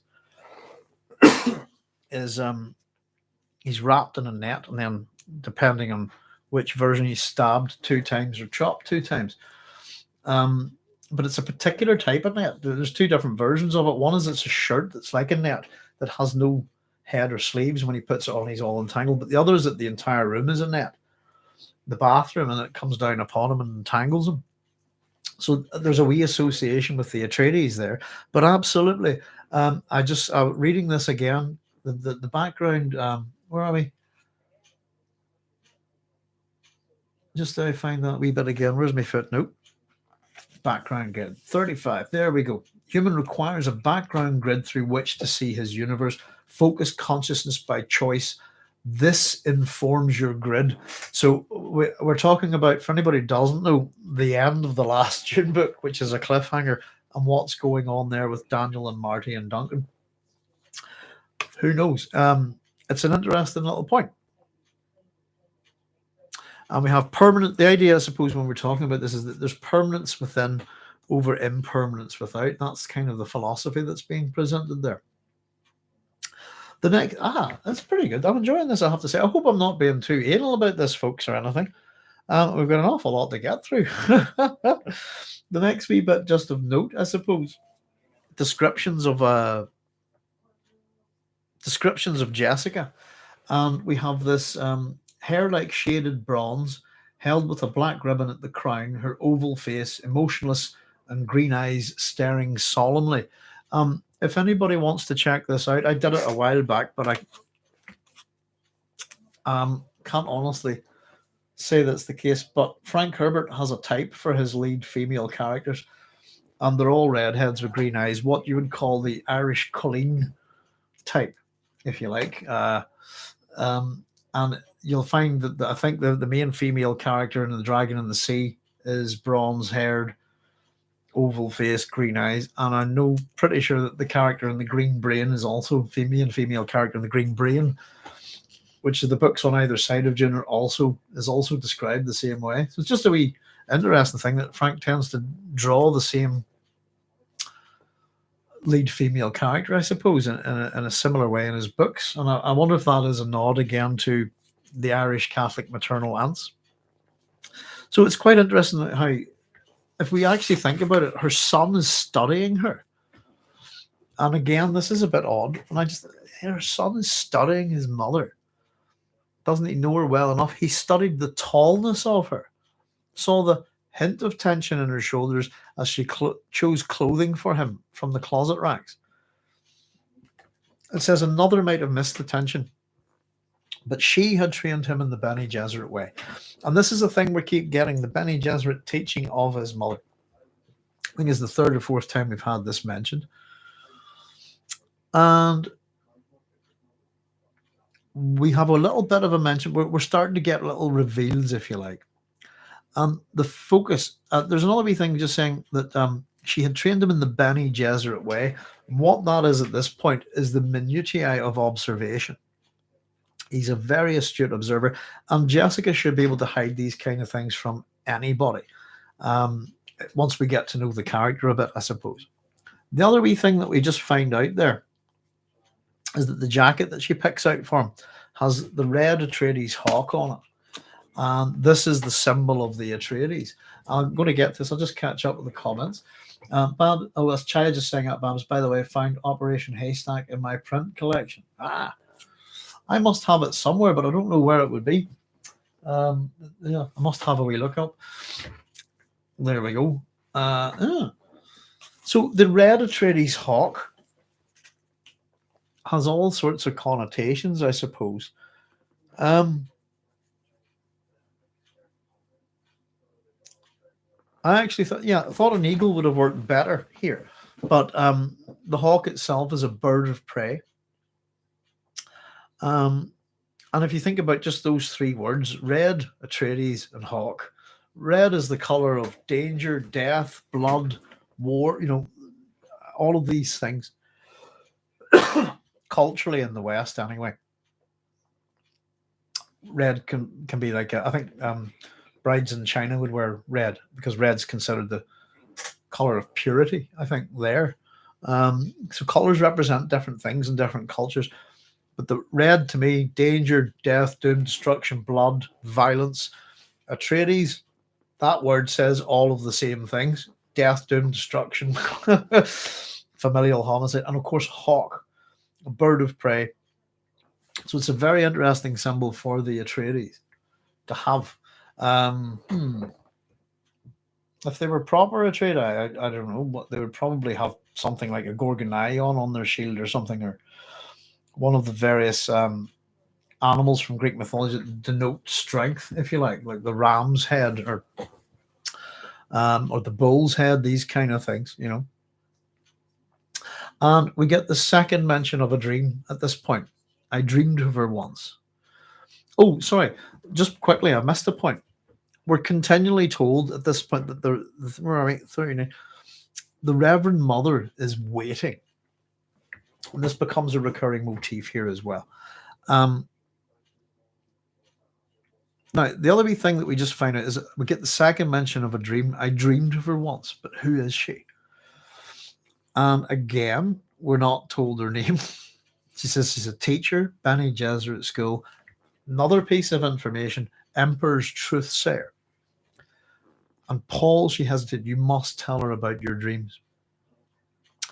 And then we get so the number of dreams that we have mentioned, etc. Here. Paul's dreamed of this woman before. His dreams are predictive, and this is an example of that being demonstrated to us. We're told a wee bit earlier, his dreams are predictive, they come true. He's dreamed of this woman. Here she is in his house, basically. So it's just a wee way of, I suppose, running over that again, emphasizing it. And as we run through this, as we said, that passage starts with the Reverend Mother is waiting. We're not told who she is. We get profession, etc. Emperor's truth sayer. She speaks the truth for the emperor. And he says, I will. But is she the reason we got Arrakis? And at this point, we did not get Arrakis. Jessica flicked dust from a pair of trousers, hung them with the jacket on the dressing, standing beside his bed, and then another repeat of this. Don't keep the Reverend Mother waiting. Second time we've got it there. We're going to have it a third time in a second. So, what we get out of that, I said again, is each time he delivers these little things, Herbert's just given us 3 facts. It's the same as when we were talking about, if I flick back to Jessica, we got 3 things about her. She's a Bene Gesserit, she's the Duke's concubine, she's mother to a ducal heir. At this point, the old crone is Jessica's teacher at the Bene Gesserit school, the Emperor's truth sayer. So Herbert's running little triplets here. And it's a good way of working in terms of, as he likes to think of it, imprinting upon the reader. I would just call it emphasis and reiteration, that kind of thing. But the fact that they did not get Arrakis is Jessica correcting Paul's perception of what's going on about Dune. And the next thing is we get a real direct question from Paul. Sat up, hugged his knees. What's a Gom Jabbar? And it says again, the training almost exposed, invisible. He's studying his mother for the response. Almost invisible hesitation, nervous betrayal. He felt as fear. And of course, we get Jessica crossing to the window, opening up, and we get a little bit of geography at this point as well. And we start getting this association with them. Opens up the draperies and stares out across the river orchards towards Mount Searby. And she says, you'll learn about the Gom Jabbar soon enough. So we're still not told. So we're getting tension being built here. And we're getting fed little things. Do you want to know? No, hold off a wee bit. And it's a really good technique in writing, I think. And Herbert's doing it really well there. He just, do you want to know more? Here's a bit, but I'm not going to give it to you.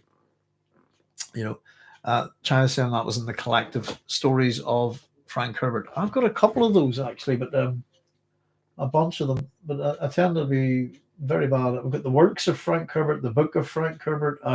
It's in one of those. I think I's a collection. So there's all sorts. I haven't really gone near buying any Frank Herbert stuff in years, to be honest with you. So we get this. By the way, the first time Paul's looking at this, there's a few firsts here, but this is the first time that Jessica, we reveal the term fear here. Excuse me. Now I've got wee things. Here's the first. Just show you how I'm doing this. Down here, that's the first time we've got fear. If you see what I mean. So I'm trying to pick up some of these wee motifs as we go along. And we're getting a lot of emotional.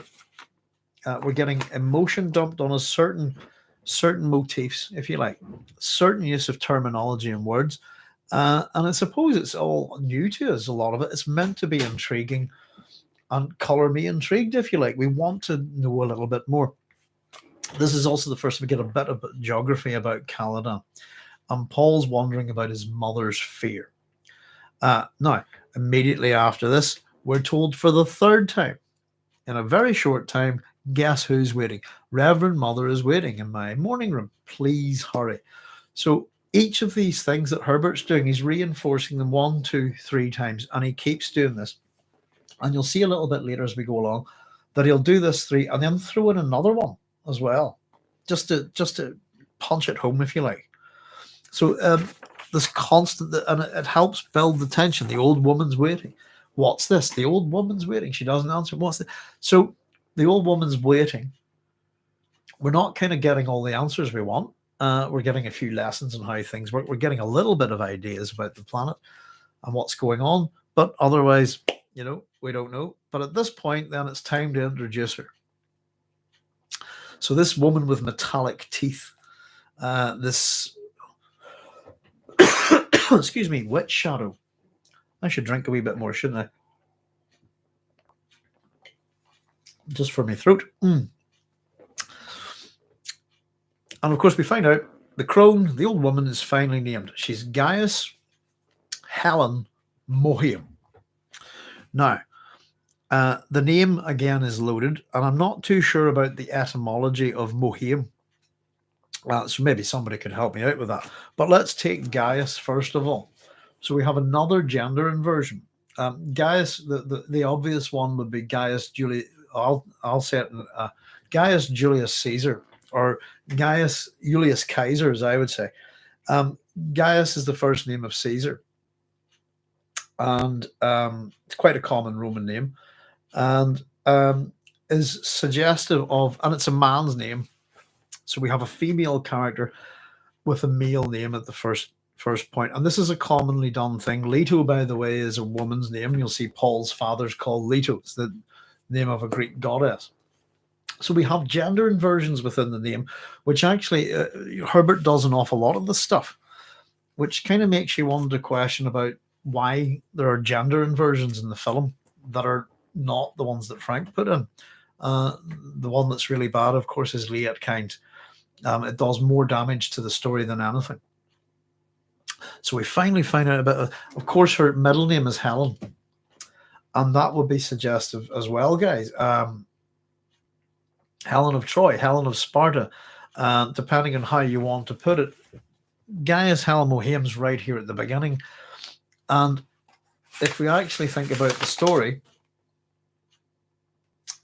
in a week before the departure to Arrakis, when all the final scurrying about had reached a nearly unbearable frenzy, an old crone, she's the first person we meet. Helen, of course, Helen is, let me see, Helen would be one of the 4 children of Tyndareus and Leda. So famous art is Leda and the Swan. Basically, there are 2 sets of twins, if you like, 2, one male and one female in Greek mythology. And Helen and Clytemnestra are twins. Castor and Pollux are twins, or Polydeuxes, if you like. And the general idea is that one's meant to be semi-divine, one's more mortal, if you like. Hence the association of the Dioscurias. They're called the divine twins. One, they both get set in the stars, the constellation Gemini. And I think of the 2, Helen is meant to be the immortal one, and Clytemnestra, her sister, is mortal. Of course, Clytemnestra is murdered by Orestes, which is another character that Paul's based on. Pardon me. So there's loads of meaning. Pardon me. And I'm not sure what that is from Taggy Molaka, Von F.fu. I take it, guys, those are bots. There's some kind of new info. What would I put it? Internet language that I'm not familiar with. Excuse me. But yeah, so Helen is known as she's Helen of Sparta, first of all. And eventually after who is she meant to get married to in the afterlife? I can't remember. Oh, Menelaus, I suppose, and her own actual husband. But she becomes Helen of Troy, of course. And that's how most of us know her. And the main epithet of Helen is either the face that launched 1,000 ships or the face that sank 1,000 ships, depending on how you want to go. I think there's just over 1,000 ships, by the way. If you ever interested in the Iliad, you can get a complete list of all the ships and who's on them in Book 2 of the Iliad. It's just known as the ship list. It's a very tedious read, but it's literally, here comes Achilles and he's brought 4 boats with X amount of men and this kind of thing, if you see what I mean. Excuse me. So her name is loaded, and Caesar, Helen, And as I'm not too sure of the etymology of Mohim, um, Mohim sounds a bit like Mohawk, or maybe I don't know. Um, don't know where Frank's getting it, and it could be that he just got it from a phone book, which is what I think he did with Harkonnen, isn't it? So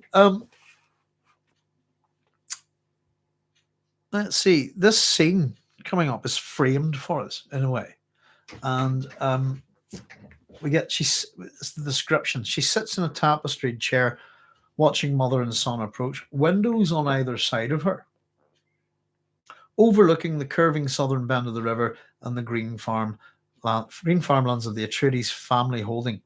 But the Reverend Mother ignored the view. So it's interesting the way this character is being presented, if you like, being framed almost for us by Frank Herbert. Thank you very much, Cosette. I kind of want to do these things when I'm here, but it's thank you very much. I just Googled Mohim, a Muslim word that means wealth. Thank you very much. You see what I mean? Almost every word almost every word in Dune is loaded, I think, and particular names. And thank you very much. So Gaius, we've got Gaius association with Caesar, Helen of Troy, and wealth. Interesting, very interesting indeed. And of course, whether they're meant to be direct representations or inversions or that kind of thing, we get a lot of this with Frank. And I think that's what makes him fun. He's a deceptive writer. So we get this framing, and we also get another piece of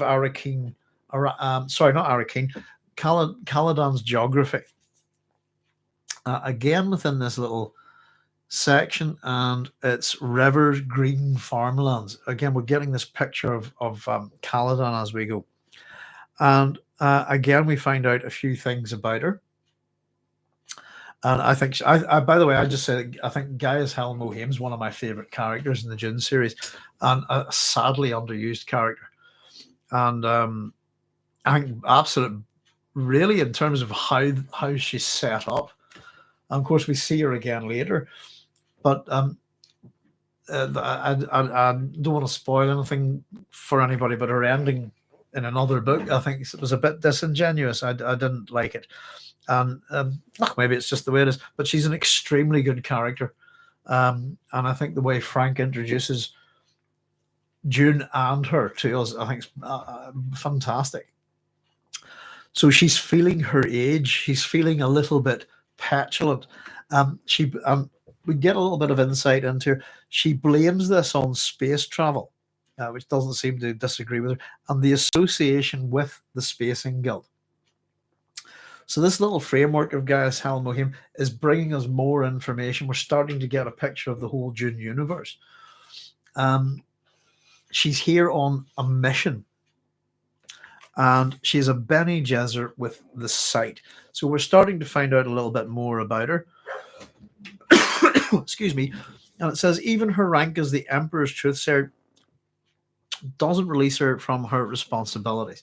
So what we understand, and this is, even the Padishah Emperor's truthsayer couldn't evade that responsibility when the duty came. And this is a Bene Gesserit thing. It's kind of showing us a little bit of a clue that whatever it is the Bene Gesserit is, we're getting to see their loyalties, and that they're above that even of the Emperor. Not that we know too much about him yet. And we get this little bit of, damn that Jessica, the Reverend Mother thought, if only she'd born as a girl, as she was ordered to do. And again, here we go. What's this about? As I said, if we're coming at it fresh, damn that Jessica only had a girl, ordered to have a girl. So that suggests to us immediately that women can choose the gender of their children. At least in some way, that we don't know, maybe not too fond of it. And it also tells us one other important thing. Jessica takes her orders from the Bene Gesserit.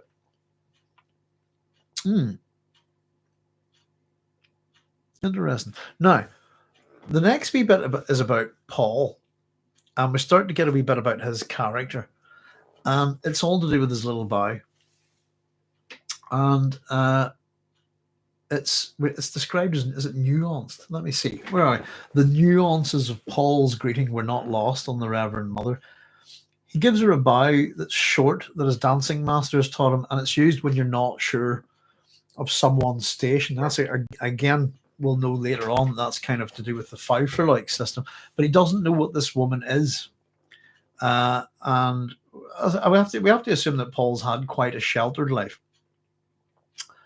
And so this is, and again, I'm going to point this out, that this is the first time that we're going to get the term cautious or caution used with Paul. And it's another little motif of his. And we get, it shows he is cautious, which the Reverend Mother points out. Now, and again, this is Frank kind of reiterating these lessons on us. As much as we can see he's cautious, she says it out loud for us, doesn't she? At least I hope she does. He's a cautious one, Jessica. There we go. And then we find, as he's been taught to be. So caution isn't a negative thing here. She points it out. He is cautious. She points it out. And her mother affirms that that's the way he's supposed to be. He's been taught that way. So again, a little bit that he's sly, he's wily, he's small for his age, he's cautious. And he's an interesting character already, I think, and then we hardly know anything about him. And he's able to control his own anxiety, and etc., etc. So the next wee bit's very interesting, I think, whenever we have this relationship between Paul and Jessica. And as much as we get another time, this is the second time Paul wonders about his mother's fear. And again, it's the same two words, fear and wonder. What does she fear? Paul wondered. Second time we've heard those two words together. And she gives us a bit of a study of Paul. I've got everything here. Mohiam studies him in what's called a Gestalten flicker phrase. The Gestalten flicker, particular phrase. And he's oval-faced, looks like Jessica. The oval face is like Jessica. He has strong bones. He has black hair like the Duke's, his father. He has the brow line of the maternal grandfather, in other words, Jessica's father, who cannot be named. Okay. He has it, and by the way, folks, here's one of those clues about Paul's character, that he's not what he appears to be. And it's a physical characteristic, but by the end of it, you'll get it, I think. He has a thin, disdainful nose. And that's a particular interesting way of putting it, I think. But it's a characteristic that's kind of, it doesn't fit. The description of his nose doesn't fit with the rest of those characteristics. To be disdainful, to look, is designed to look down at people, that kind of thing. It's an interesting way of putting it. And of all the adjectives in the world that we could use, disdainful is the one that Frank went with. And he has direct, staring, green eyes, like his paternal grandfather. So we get a bunch of characteristics about Paul. One of the big things, I suppose, you see people talking about here, there, and everywhere, is the white savior idea. And the white savior trope, as I call it, is a modern thing, and it didn't exist when Frank Herbert was writing this book. Which a lot of people don't realize when they comment about it. It's a modern thing, and it's a bit of a retcon, if you like. Paul's not white, and we'll not get him described as white. And in fact, if you go through this book with a fine-tooth comb, you'll find that no character is described as white at all. We have lots of descriptions of characters so far. We're getting a good wee bit here. Nobody's skin color is of any importance. And I think it's a very important thing to point out. There are a lot of people go, Paul must be this, Paul must be that. If we do understand that in all things about Paul we should look to his father, then we'll find out that his father has olive-colored skin. But there are no characters described as white in Dune at all. And I've done a very, very thorough search. Excuse me. So it's just sometimes it's a point that people try to argue, etc. I suppose if we're being pedant. The other thing we find out about Mohiam here is that she's on a mission, by the way, and that she's a truth sayer as well. Sorry, I'll jump back a wee bit there. But yes, I did. So we get this description of Paul. And as I said, we get a few wee things, comments about the family. Paul's paternal grandfather, um, Leto's father, uh, Reverend Mother Gaius Helen Mohim, comments about the power of bravura even in death, um, which kind of we wonder what that's about. So we have the father mentioned. We don't get too much about him, but the the two grandfathers, one can't be mentioned, and one is seemingly brave up until the point of death. Um, and that there's a power in that bravery is what Mohim is suggesting. As teaching is one thing, the basic ingredient is another. We shall see. Um, and at this point, she asks Jessica to leave and enjoins her to the meditation of peace. So we get this another Bene Gesserit practice. And Jessica's told to leave by the Reverend Mother, and she obeys him. She obeys her, sorry. And we get Paul being very surprised at this. It must be done. That's what we're told. Jessica, you know it must be done. It's an imperative. And just another time there, I've just said that Paul's caution again is here. Politeness. Paul looked back at the Reverend Mother. Politeness and his mother's obvious awe of this old woman argued caution. So it's the second time we've heard the word caution with Paul. We're starting to get a little bit of emotional overlays on these. Christopher Horne's just saying it's a Jewish surname, right? Wahim, I mean, I think Cosette just Googled it there. I think we have a Muslim word. Yeah, a lot of words often are names as well. My name is Sloan, but it means host, army, or horde. There you go.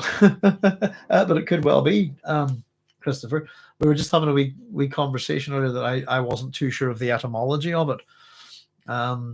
Because I kind of was thinking, I actually, just in the terms of the sound of it, I was thinking along, I suppose, Native Americans, kind of the words like Mohawk and stuff like that. But words sound the same all over the world in a funny way. It's sometimes how you can approach wondering about a word. But I love words, and I'm very invested in etymology. So it's really nice to find out. And all words have meaning. I say, what is it? The thing in Pulp Fiction, is it the Americans? Is it Bruce Willis says our Americans' names don't mean shit or something like that? I think it's quite funny. But no, there's always meaning to names. I don't know what my parents were thinking about. My name's Russell, and my middle name is Terence, after the Roman comedian. And surname is Sloan. So you put my names together and translate them, and what you get is Red Strong Army. I thought continental Indian, not Native American. No. I may be a wee bit not correct on those terms. I don't know really much about the cultures, to be honest, Chaya. Oh, you thinking continental Indian as opposed to Native American? All right. Gotcha. No, I kind of know quite a few people from India over the years. So it's there's a large proper Indian population, if you like, in Britain. So it wasn't one I'd considered, but yeah. Very good data about the white savior. The internet are full of that theory with lack of evidence. It's you can look at it yourself. A lot of these internet articles, there's nobody researching. They're taking they're very bad, and even when there is some good research, there's a massive level of bias with it. And I've tried to engage with a couple of people, but I'm just a white person to them, which is pretty insulting to somebody from Northern Ireland, actually, if you understand how we're referred to by English people and stuff like that. It would be the white with the N word. There's lots of derogatory terms for us over here, you know. In fact, I think was it Elvis Costello's in the news because he's got concerts coming up and he's looking to promote them, but he's trying to remove that term from a song about Northern Ireland, I suppose. But yeah, the white savior thing is a modern trope. Somebody's come up with this. I can understand that it really is just. I think they're racist arguments, by the way, and I don't consider the color of your skin to be your race. There only is one species of human being at the minute, and Yeah, it's highly prejudicial, I think, and it's bigoted is what it is. I'd use the word bigotry because I don't believe in race yet, actually. Um, but I don't. I just consider the human race to be one race at the minute. And there are other human races, but they're gone. They're all extinct, sadly. But yes, no, the anything about the white savior nonsense, take it with a pinch of salt. If you want to do the work yourselves, guys. Read through that book, read and see if you can find me a white character, because you won't. Because I've got a rather good search thing set up, and I just went with the color. I went with the word white and found every incident of it in the book, and it ain't there. White Herbert uses color in a different way, and we'll actually see that as we move along. The color white, particularly to do with fade, if you think at the end of it, it's more to do with association of death, I think. But you can understand where people go, "Oh, Lawrence of Arabia was a white savior." I'm sure Lawrence wouldn't have thought of it that way. And it's very interesting to look at things in hindsight, and not put yourself into those people's shoes. Um, I suppose the point, David, is that Paul's not white and he's not a savior. He's neither of those things.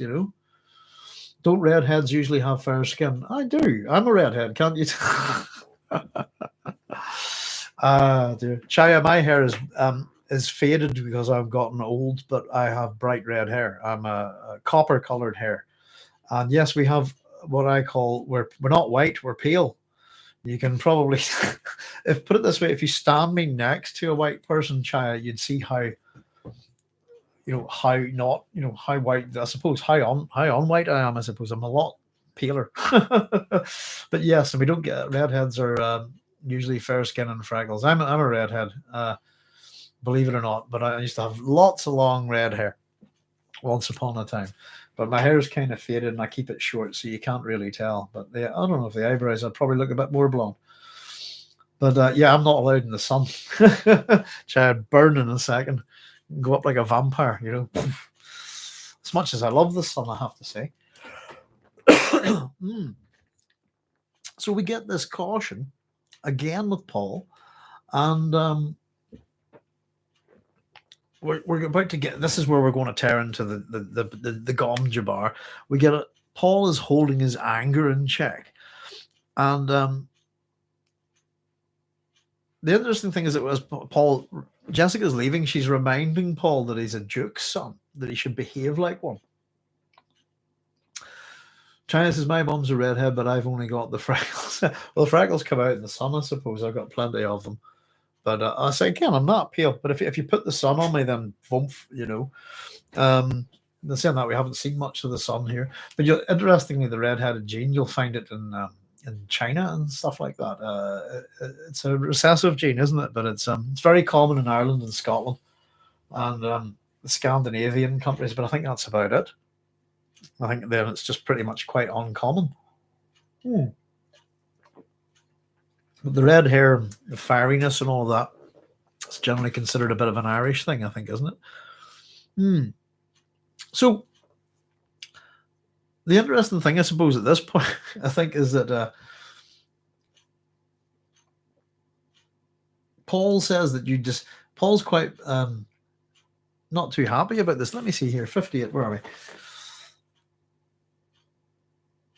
Just to catch up. Okay. So it's a test. The test you're about to see, it's important to me, says Jessica. Remember that you're a duke's son. And this description of Jessica, she whirled and strode from the room in a dry swishing of skirt.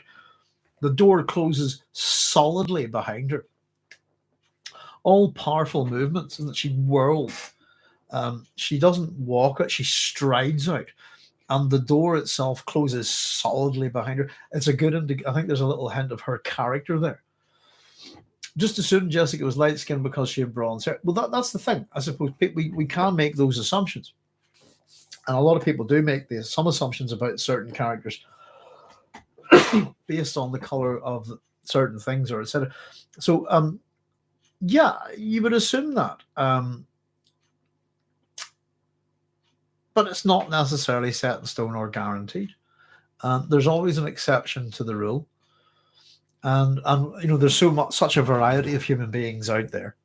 We come in all shapes and sizes and different colors, which is good. I think.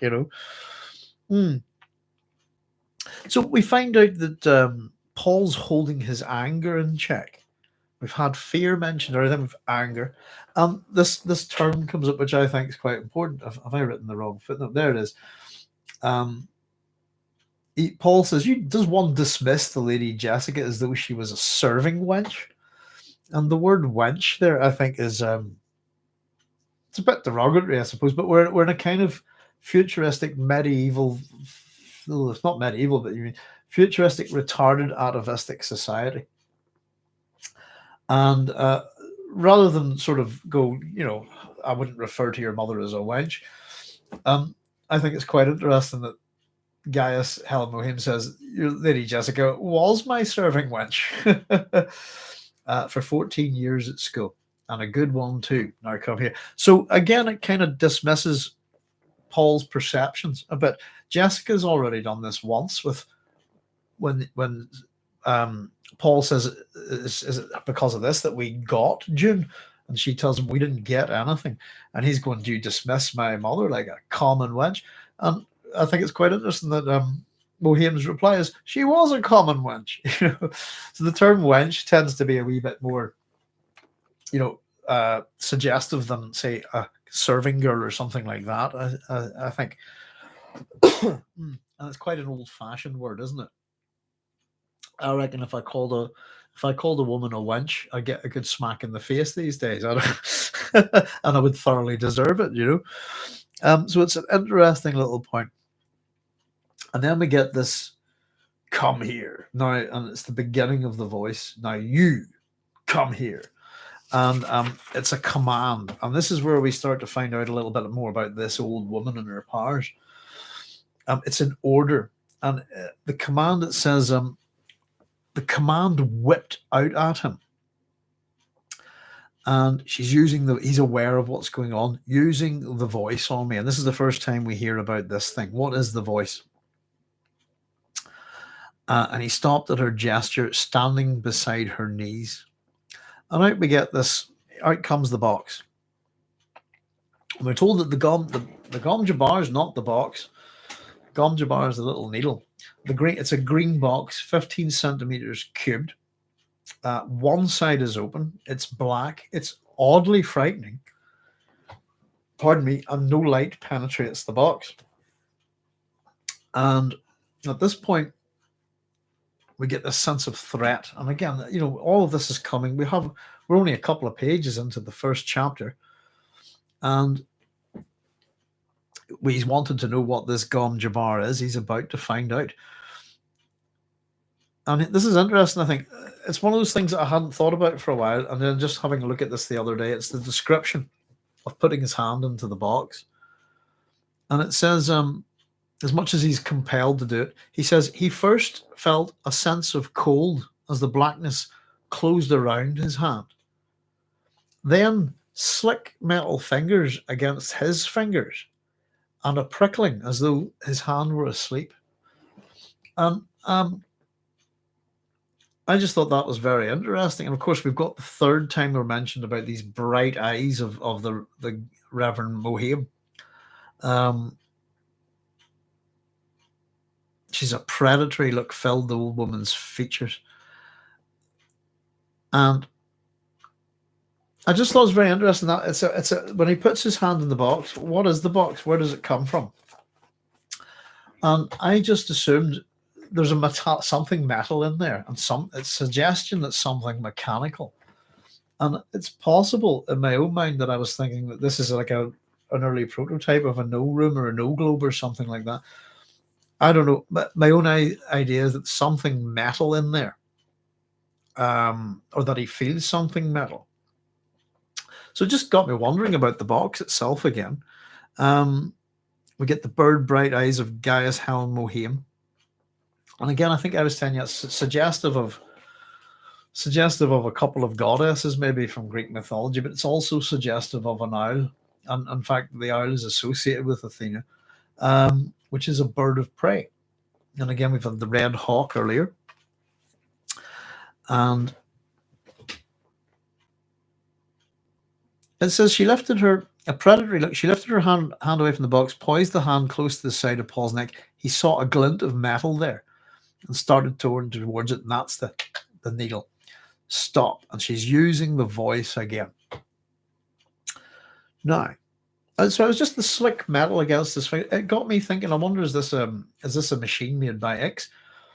Possibly by Riches, I don't know, but it got me thinking about the planets with their technology, and that this is a box that's basically meant to make you think your hand is something's happening to your hand, you know. So her eyes now have a predatory look. There's the glint of metal, and it's the time for the Gom Jabbar to find out what it really is. And she says it's the high-handed enemy metaphor, and it's a poison needle. Part of me was reminded of this by part of me got a suggestion of another mythological association with the Reverend Mother, which is that of Clotho, who's one of the Morai, the Greek fates. If you know your Macbeth, that's who the witches are, because they're not witches. There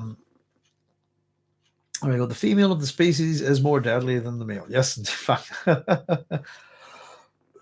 Excuse me.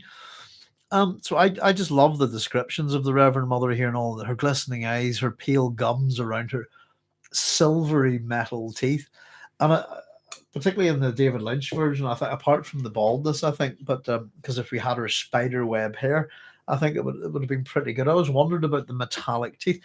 So we keep everything there's an association with metal with the Reverend Mother. She's got metallic teeth. She has this metal needle. She has this metal box that Paul puts his hand in that feels that there's a metal hand overlaying on his own. So it's just in terms of imagery, etc. Something hard, metallic. And at the same time, we have that wheeze. There's almost something mechanical about her. High-handed enemy. Referred to. That's an interesting one. I wondered about that. I simply often thought that it's a bit like high-handed could be another. I think it might be a term for heavy-handed, if you like. But at the same time, it's not this. You think this is the problem, if you see what I mean. Sorry. Here's the problem. That's the thing down below. That's the thing that will kill you. It's a kind of wee thing that runs in Herbert's work that you might see, oh, here's an interesting thing, but it's this thing up here. I would go that high-handed enemy would refer to heavy-handed, and it's to do. I assume it's because it's a metaphor, but when she describes it, it's a bit like if I stab you with this needle, it'll be like the fall of the. I think, does she say the headsman's axe or something? Where are we? And again, let's see. Yeah, we'll get to that in a wee bit, guys, I think. But I think that's what it means. In fact, it's a bit like things like things like good speed comes from Godspeed, things like that. But I might be wrong. High-handed, but also possibly an enemy upon high, almost sort of divine, maybe. Because it seems pretty lethal. Wonder, did a Bene Gesserit ever accidentally scratch somebody with? So we get these different little points about the world of the Dune universe here. A duke's son must know about poisons. And we get these, that there's actually names for these two types of things. Poison in your drink is called musky, and almus is in your food. Excuse me. They're quick poisons, slow poisons, and the ones in between. But here's a new one for you. The Gom Jabbar. It kills only animals. So it could be that it's the needle, but it's probably the poison. And maybe there's something kind of alliterative in it or something like Gom Jabber. If I jab you, you're gone. It could be something like that. Sometimes maybe these words are made up. That's one I don't have a handle on, I'm afraid. Poisons may be used for nobility, maybe. What is it they often say? That poison is often the weapon of women in terms of murder for some reason. Used for nobility, maybe. I don't know. I often thought that the test of the Gom Jabbar is it's also a crisis point, isn't it? If possibly used, it could make someone evolve into a Kwisatz Haderach, possibly. I think it's just really designed to be very, very lethal and instantly lethal, because I'm assuming, as I've pointed out, why would anybody design to create something as dangerous as a Kwisatz Haderach? High-handed could also mean a woman's way of killing, less bloody, less battle-driven. That's interesting. I think was it Cara Kennedy who's done her book on women's agency in the Dune universe, pointed out something to me, and I have to check it. But she says that no Bene Gesserit kills in the books. I thought that was quite interesting. I must look into it. But the suggestion is, if they've been wielding that needle, to many men have tried and many men have died. Oh no, that's me mixing up the water of life. Sorry, running off on one there. It's funny how we can speculate about these things, isn't it? So the new poison, the Gom Jabbar, and it kills only animals, which should say to us, well, it'll kill him too, because he's an animal. I think it's quite funny that Paul's pride here overrides his fear. And do you mean to suggest that the Duke's son is an animal? He is an animal. And that's, as Helen Moham replies, suggesting he may be human. Yeah, let's just have we. Let us say, I suggest you may be human. Maybe human. And then she warns him again not to move. And we get this little bit after this. How did you trick my mother into leaving me alone with you? Are you from the Harkonnens? And the response to this is incredibly condescending, I think. It says, the Harkonnens? Oh, bless us. No. Now be silent. If you see what I mean, it's one of those, it's a very interesting little line from the Reverend Mother, I think. And she says that's actually past the first test now. Here's the rest of it. Withdraw your hand from the box, you die. That's the only rule. Withdraw it and die. Keep your hand in the box and live. So that's the nature of the test. And we know that, let me see, just where's my next wee note.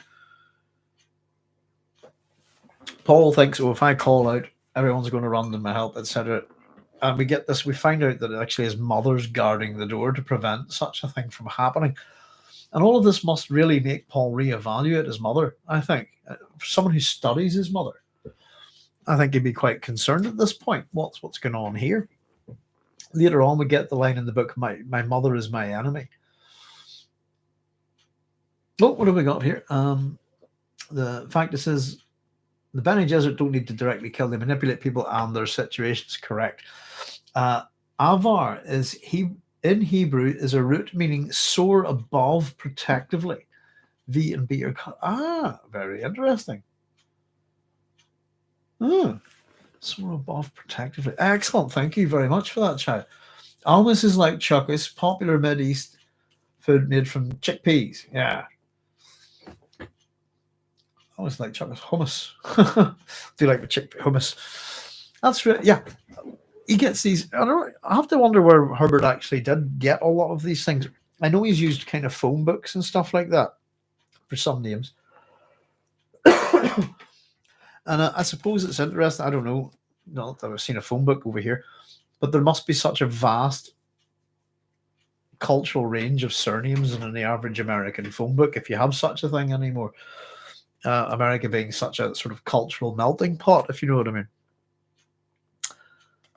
So I do love that little line. The Harkonnens, bless us. No. So condescending in a way. He's got it so wrong. And be silent. And we go through the test. And as I said, we're told a few things about it. Take your hand out, you die. Keep your hand in, you live. It's that simple.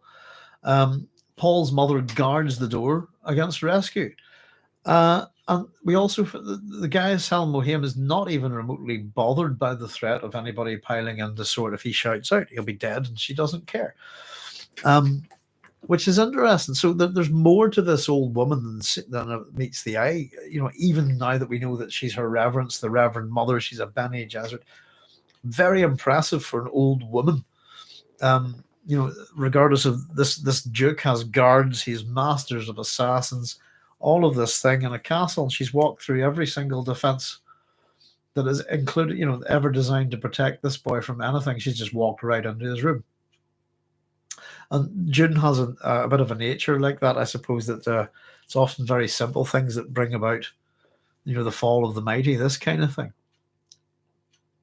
So we also learn that Jessica has done this test and that she survived it, and now it's his turn, and we learn that he should be honoured by this, and that this test is seldom given to men children, as the term is there. And we get Paul's curiosity again. Paul manages to manage his fear, and at this point we get another one of these lessons. As I said, we have these lessons that are from Paul's tutors, but we have to understand that his mother is one of them. Chalmers, no, he's got to love autocorrect. So this is another lesson that we have that he's already learned from Jessica, and he's re-imparting it back to us. He can hear truth in the old woman's voice. And where are we? At this point, and whatever it was, he knew himself caught in it, trapped by the hand at his neck, the Gom Jabbar. He recalled the response from the litany against fear, as his mother had taught him out of the Bene Gesserit rite. And of course, we get the litany against fear. As people call it, it's the litany against fear. It's not the litany against fear. It is the response to the litany against fear. And I don't think we've ever got the litany against fear, have we? So a litany is a particular type of, I suppose, religious cant and recant thing, if you like, or not, maybe that's the wrong word, where phrase delivered has a response. Phrase delivered has a response. So it's quite interesting. I've always been kind of curious. Let's just read it, shall we? I must not fear. Fear is the mind killer. Fear is the little death that brings total obliteration. I will face my fear. I will permit it to pass over me and through me. And when it has gone past, I will turn the inner eye to see its path. Where the fear has gone, there will be nothing. Only I will remain. So that's the response to the litany against fear. I'd love to know what the litany says. I must have a wee nosy, actually. That could be an interesting one. I'm wondering if that will be in the Dune Encyclopedia, perhaps. But there we go. Let's have a wee look quickly. Litany, because it's such a famous thing. It's arguably, I'd say, the response to the litany against fear is arguably the most famous thing from Dune. Certainly the most famous quote. I think it's the one thing, if anybody can quote you, I don't see it in there. If anybody can quote you anything from Dune, it is fear is the mind killer, this kind of thing, Yeah, it's a response. I wasn't too aware of that myself either, but it is a response, and it says right there. But we never get what sort of response to. Greek response, Greek chorus, is that what you're thinking of? Never realized it's a Greek response. Greek life. Interesting. So it's just, it is a response. So there should be a prayer before that, or again, if the Bene Gesserit are presented as a religious order, there is something that they would say, and then this would be the response of the people responding to it, if you see what I mean, obviously. And it just caught my eye. He recalled the response, and if we look up what a litany is, and you'll get it. But what we know is the litany against fear isn't. It's the response against the litany against fear. I just thought I'd be a bit pedantic, yes, a bit like a Greek chorus, I suppose. Little death here, little maker later. Absolutely. Fear is the little death that brings total obliteration. There's a lot to do with the word maker, Chaya, that I will discuss at some point, but it's to do with the word poet, poetry, poesis, if you like. Because it's hang on. Let's see. Hang on. Interesting. So it's just a response. Ask Google to give me a long response just now. Says Cosette, and it had to do with Dune. Babs is saying, I wonder how Leto had reacted had Paul failed this test and Mohiam had killed him. I think he'd kill them all. To be honest with you, I think Leto would kill Jessica and he would kill Mohiam. It's as simple as that. He's his son. Yeah, it does beg a lot of questions, and you have to wonder: are there great houses of the Landsrat all over the place, whose sons turn up dead and poisoned every time a Bene Gesserit's sister visits them, or something like that? It is one of those little things we have to wonder about. Let me see. But yeah, I just thought it was a good wee point, and I don't know if anybody's maybe in the extended universe if we actually get what the litany of fear is. But I just thought it was one of those little pedantic things to point out that that's the response to it. So we don't know what we should hear first, but it is a great thing, I suppose, and we all know it and love it, and it's maybe served some of us in life. It's a thing I used to teach some of my students who are a wee bit feared, about exams and stuff like that. Just go, fear's the mind killer. Huh? What do you mean? And explain it to them.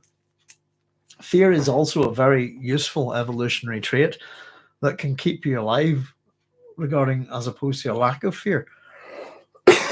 Lack of fear in a human being would be very, very dangerous. He'd turn her into an nice little thing. What would be even worse is what would even be worse, Babs, in fact, is what if Paul did die and suddenly Leto put it all together and recognized who Jessica's parentage was? But there we go. He might have ended up chopping her hands and feet off and head and sending them to the Harkonnens in a very Atreides kind of thing, if we know our House of Atreides. Enjoy your dinner, Babs. I'm going to try and run. I don't know. Let me see. Should we maybe have a fair amount to go yet, folks, to be honest with you?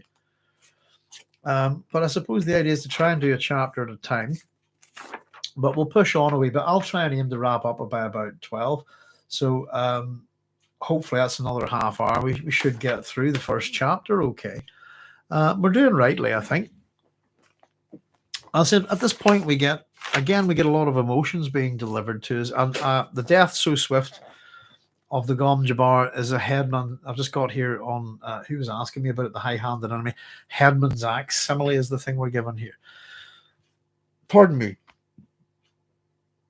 Oh, no. Calmness and petulance return to Paul. We start to see some of his courage here. And he's a bit cheeky to the guy. She's the Reverend Mother, but at this point he goes, old woman. And of course, what is in the box, whatever was just described, we don't know, but there seems to be something mechanical about it. But we all know what's in the box. It's pain and an awful lot of. Now, here we go. This is one of those things, folks. I'll tell you what, if you don't mind, folks, I'm going to have a wee quick pause. I'll be right back because I just need to quickly run to the loo. And I'll come right back and we'll get on with this.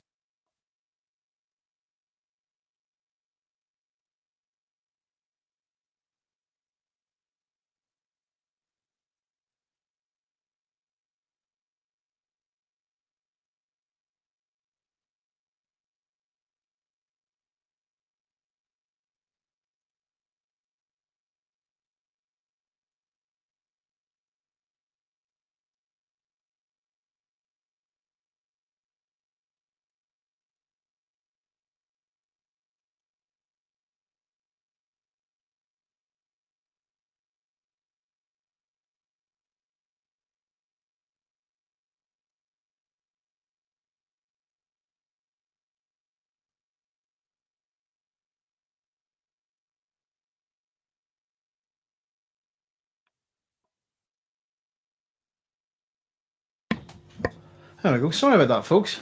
Smoke on if you got him. Absolutely. Oh, and if you sustain all efforts, you can achieve bladder control. The high-minded smoke. Oh, I have a wee rolly here at the minute. Just puff on it occasionally.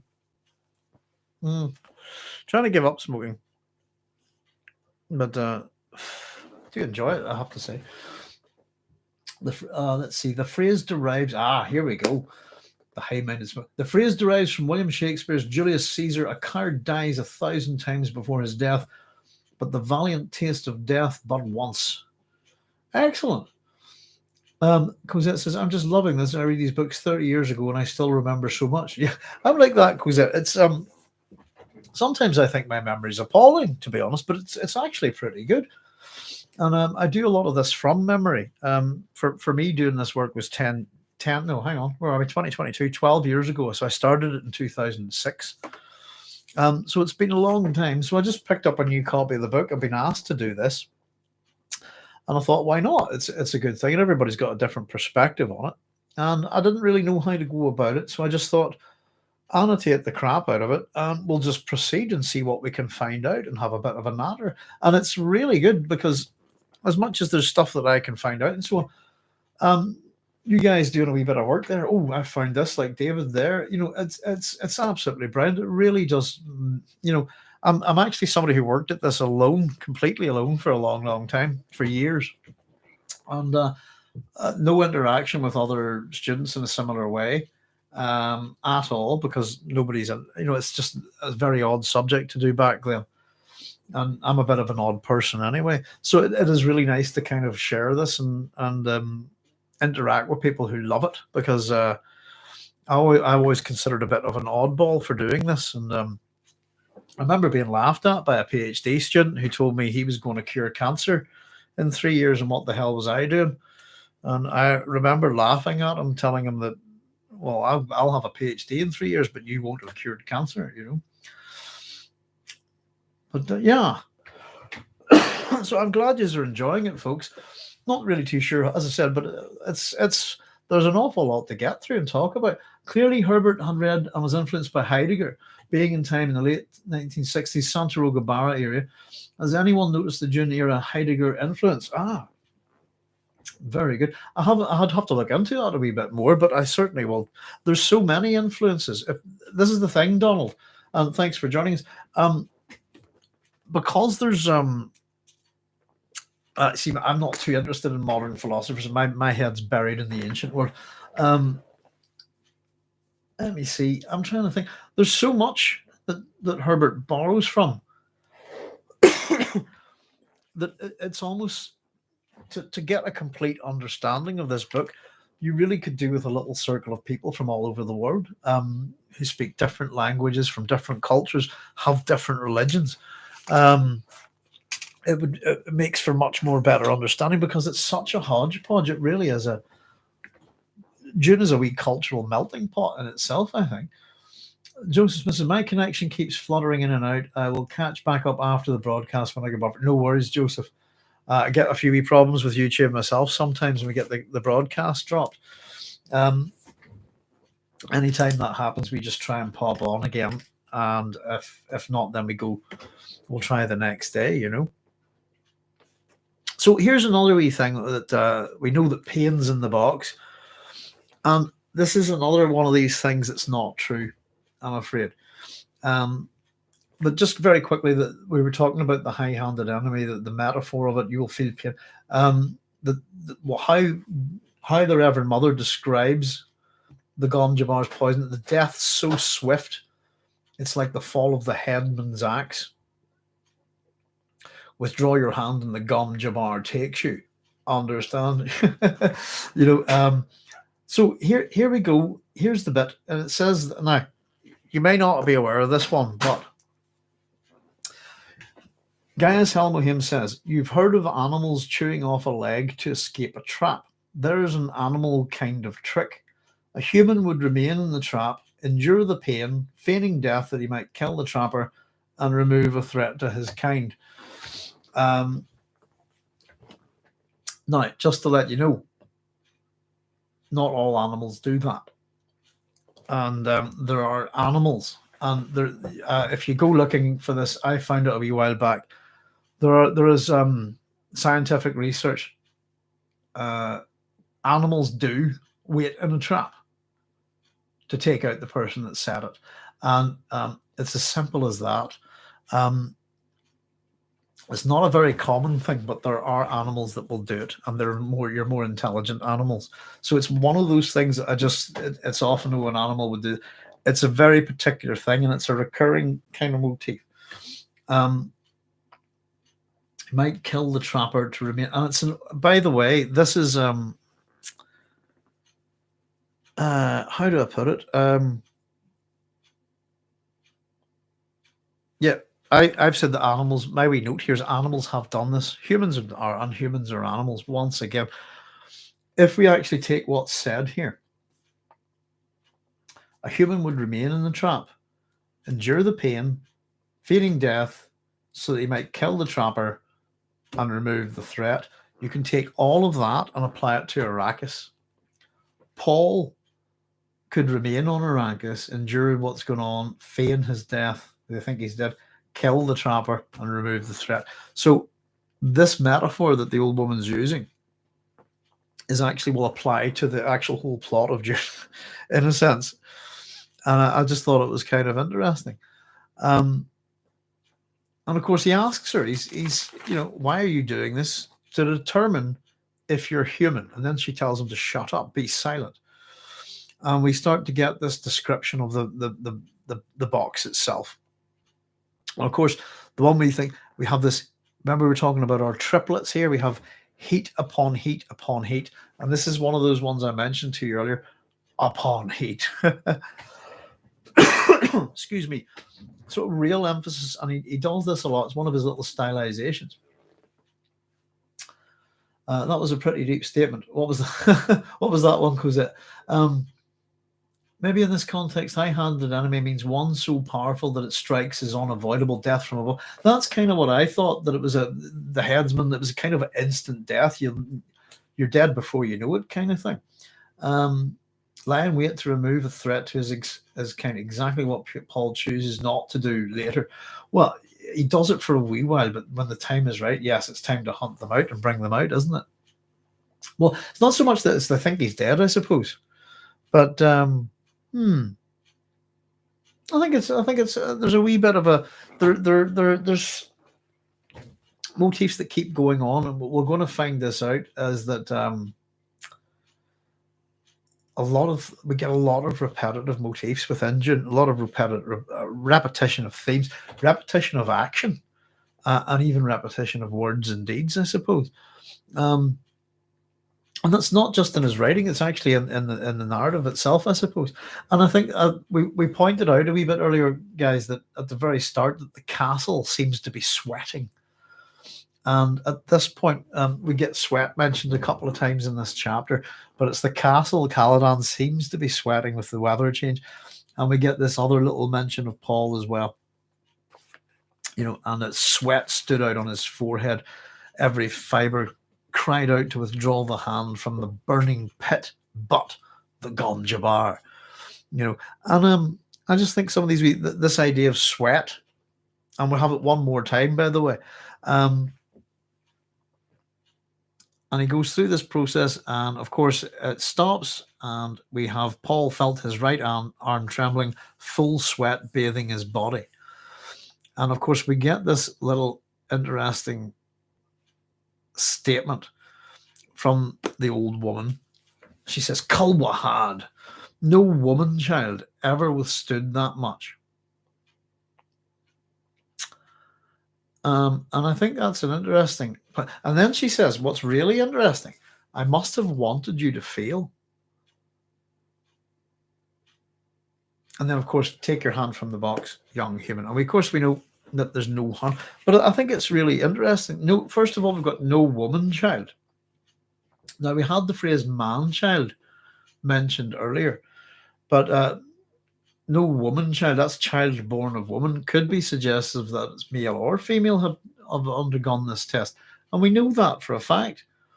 If we back up a wee bit, Jessica's gone through this. We're told that she's done the Gom Jabbar. So it's interesting the way that the questions, that the Gom Jabbar is framed for men, children. Men, that this is a test for men. But we're told that Jessica's gone through it. And then Mohim tells us that no woman child of a woman, male or female, has ever experienced that much, withstood that much pain. So it's kind of interesting, I think. Let's wait through a very deep statement. He does pretend to be dead as the preacher, but leaves it till he would remove the threat. Well, I was actually thinking just within Dune that the threat, the Harkonnens and the Emperor, but yeah. Yes, it's why it's a deep statement, that chat. There we go. So we get these sweat is one of these things, moisture, if you like. And I think it's very interesting that why did the Reverend Mother, and it's an open admission, not just to herself, but to Paul, I must have wanted you to feel. I think that's quite... and the one more thing, by the way, he's told to take his hand out the box, but he doesn't. And she has to kind of order him to do it, if you see what I mean. You can take your hand out the box, but he doesn't want to. He keeps it there. And of course, she tells us that you're a young human. And I think the next wee bit is interesting, folks. Paul's reasoning is he thinks he's got a burned out stump in there of his hand. And he finds it's kind of the fear, the memory, the pain. And it shows still, again, third time, or I think maybe fourth time, his caution. And that he doesn't take, as you can take out your box, he doesn't quite do it. And then she kind of barks at him, take your hand out, where are we? Sorry, my page is flipped over there.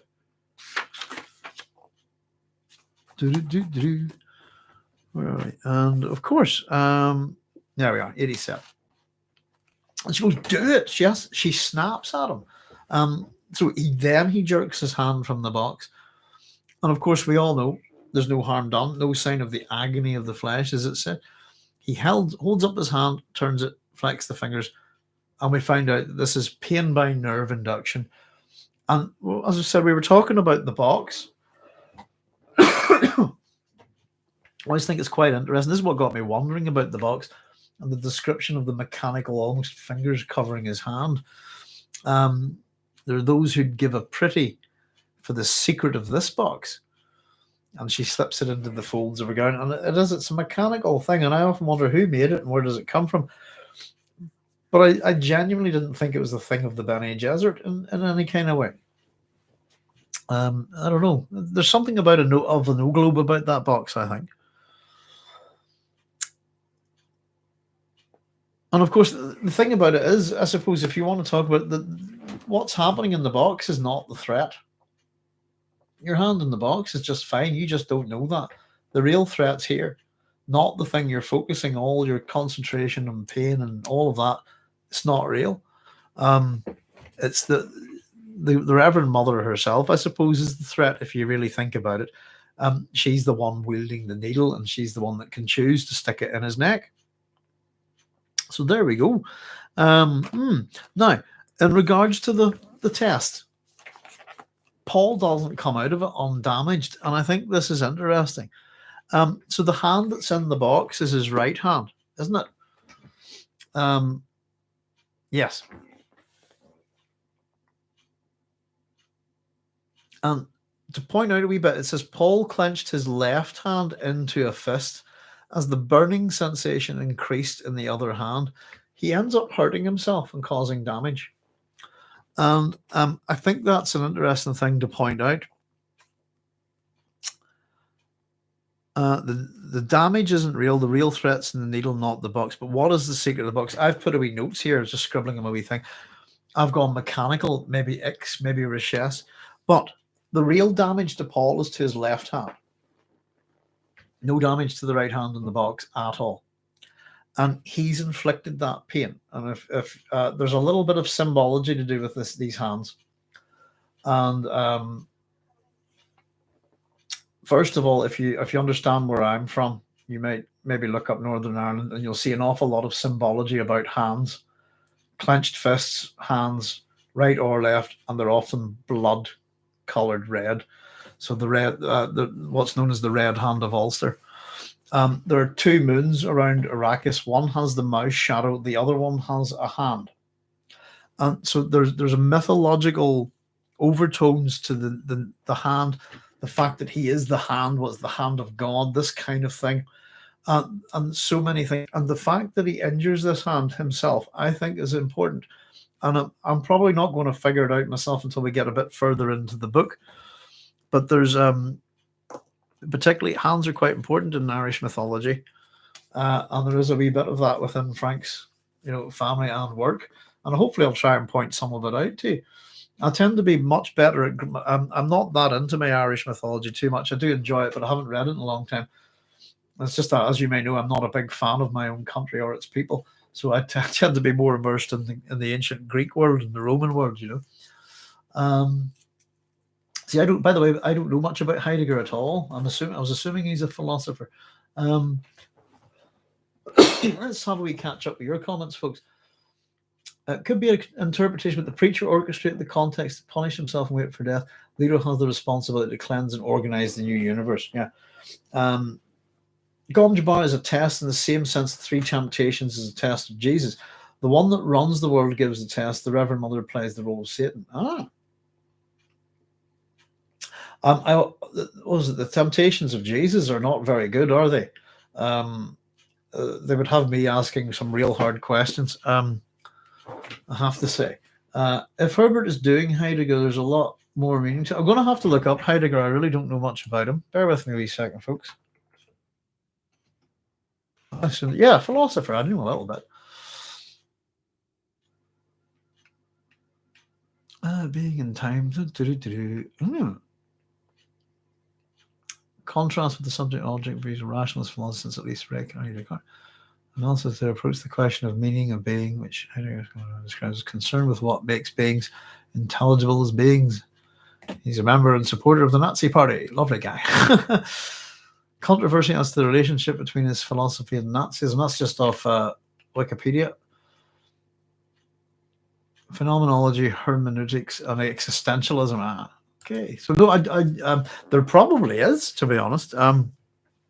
There's so much within Frank Herbert stuff. Fact of one, what's the red hand of Ulster? Northern Ireland doesn't actually have an official flag, but if you, as one of our TV presenters found out to her chagrin on the hand is to do with, let me see, it's an old Anglo-Norman family. I think it's the De Courcys, possibly. Let me have a wee quick look. But you'll find it that there is a Northern Irish flag, and you'll find it in the middle of it. The red hand of Ulster is probably the thing you wish to look up. Let me see. Possible dispute over ownership, historical, blah blah blah. It's the Bergs. Sorry. Let's see. Survives, the Bergs. So the Earls of Ulster. I thought it was the De Courcys. There's a few sort of old Anglo-Norman families around that time. But in actual fact, the hand itself goes back deeper into Irish mythology as well. So that might have been an attempt at some Anglo-Normans trying to do a little bit of iconotropy, as we say, and try a bit of propaganda. Who knows? But it has a number. Yeah, it's very important within the Loyalist and Protestant communities. There's all sorts of stories about it, and you'll find it on the representations of almost all our Protestant terrorist organizations. So it's not a nice thing to see. We have usually a picture of a sniper aiming a rifle right at us out of our window. But next to it, we have murals around here, and they're quite horrific and ghastly, and you'll see that red hand plastered all over it. There's a connection to mythological beings with a severed hand in Irish mythology. The character you're looking for is called Nuada of the Silver Hand. In Irish mythology, a high king can't have a blemish or a disability, if you see what I mean. He's a guy who gets his hand cut off, and they end up making him an early example of a cybernetic prosthetic, actually. So the hand itself is a major part of it's a big symbol in Irish culture. Ulster would be one of the four original kind of kingdoms of all. If you look at a map of Ireland, Ulster isn't Northern Ireland. Ulster's Northern Ireland plus three other counties. And what the Protestants did whenever they created Northern Ireland is they gave away three counties of Ulster so that they could have a majority of Protestants. Gerrymandering, basically. So have we look at it? It's got lots of negative connotations now, but hands in general are often, there's lots of representations to do with it. You'll find them on medieval shields and things like that as well. Sinister Dexter, all of this kind of thing. So yeah, there's a bit where if you watch the David Lynch, the Red Hand, the Fade Keen. Now, the Fade Keen's a real thing from a different culture, but the Red Hand is anybody from Northern Ireland watching that would go, whoa. So there you go. But if you look at the British flag, it's supposed to be part of it, but the British flag's meant to be made up of the different flags from England, Scotland, Wales, and Northern Ireland. But there you go. Eugenics, something that really influenced Hitler, is really big in the States. That I'm in near Virginia. Many American icons and bigwigs were completely involved in breeding programs. It's even a conspiracy thought Charles Lindbergh killed his own baby because it was disabled. Well, I could speak to some stuff like that. Things like that happen. Sadly. Eugenics is a thing that I suppose the word in front of it is EU. Is the Greek word for good. Eugenics is good genes, isn't it? Good genetics, if you like. Something it really didn't. Absolutely, Hitler's involved in it. Yeah, it's not a good thing, and it's a misnomer, isn't it? It's got one of those names that shouldn't be named that. It should be malgenics or something like that. Cacogenics.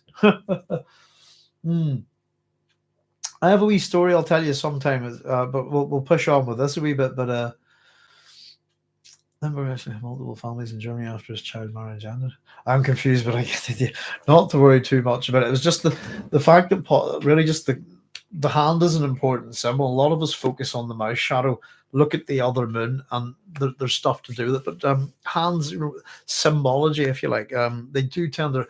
There's a lot more representation. It means a lot more in Ireland than I'd argue anywhere else. And for those who wonder about Frank's Irish connections, by the way, as much as when you get to the God Emperor of Dune, I don't think there's many societies on this earth that have worshipped worms, but I'm living in one. The hand, yes, white hand of Sauron. The hand is a symbol of agency and power, isn't it? Hand can become a fist. It's a symbol of might. I think arguably, but there's other connotations too. I think I'll have a wee look into it and see if I can present you some stuff. But yes, the white hand of Saruman is that's the Rakai, isn't it? And what's it? The red. There's other ones with the red. I can't remember. It's that long since I've read Lord of the Rings. So it's just one of those wee things. And we go immediately. I suppose the real damage I just wanted to point out is that there's no damage to the hand in the box, but there is harm and damage done to that left hand by Paul himself. Self-inflicted wound. Let me just see. Let me real damage to the left. I have redrawn here of it. I drew a hand.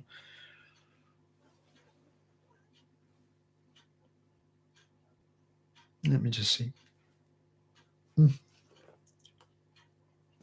Here we go. He says, but the pain she sniffed. A human can override any nerve in the body. Paul felt his left hand aching, uncurled the clenched fingers, looked at 4 bloody marks where fingernails had bitten his palm. He dropped the hand to his side, looked at the old woman, says, you did that to my mother once. And then we get this tangential, and Herbert even points this out to us.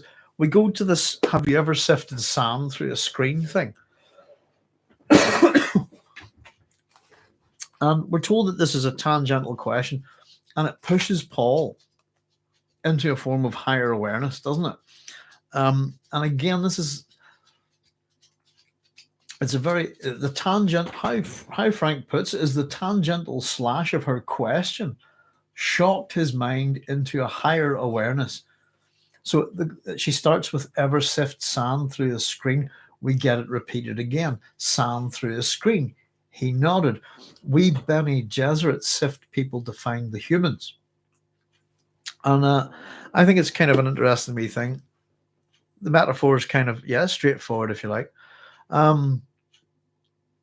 Did I put golden fleeces down here? I thought I did. I did. I wrote golden fleeces. Golden fleeces are often a sign of kingship. And we are sifting sand to find gold, I suppose, is an old thing. And I suppose that's me putting my little classical head on it, I suppose. Let's see. Because let's say my only point being with all of the eugenics stuff is that breeding programs are something that would have influenced Frank Herbert as well, possibly. Yeah, I think Frank's coming out of Frank's research, etc., is done in the 50s.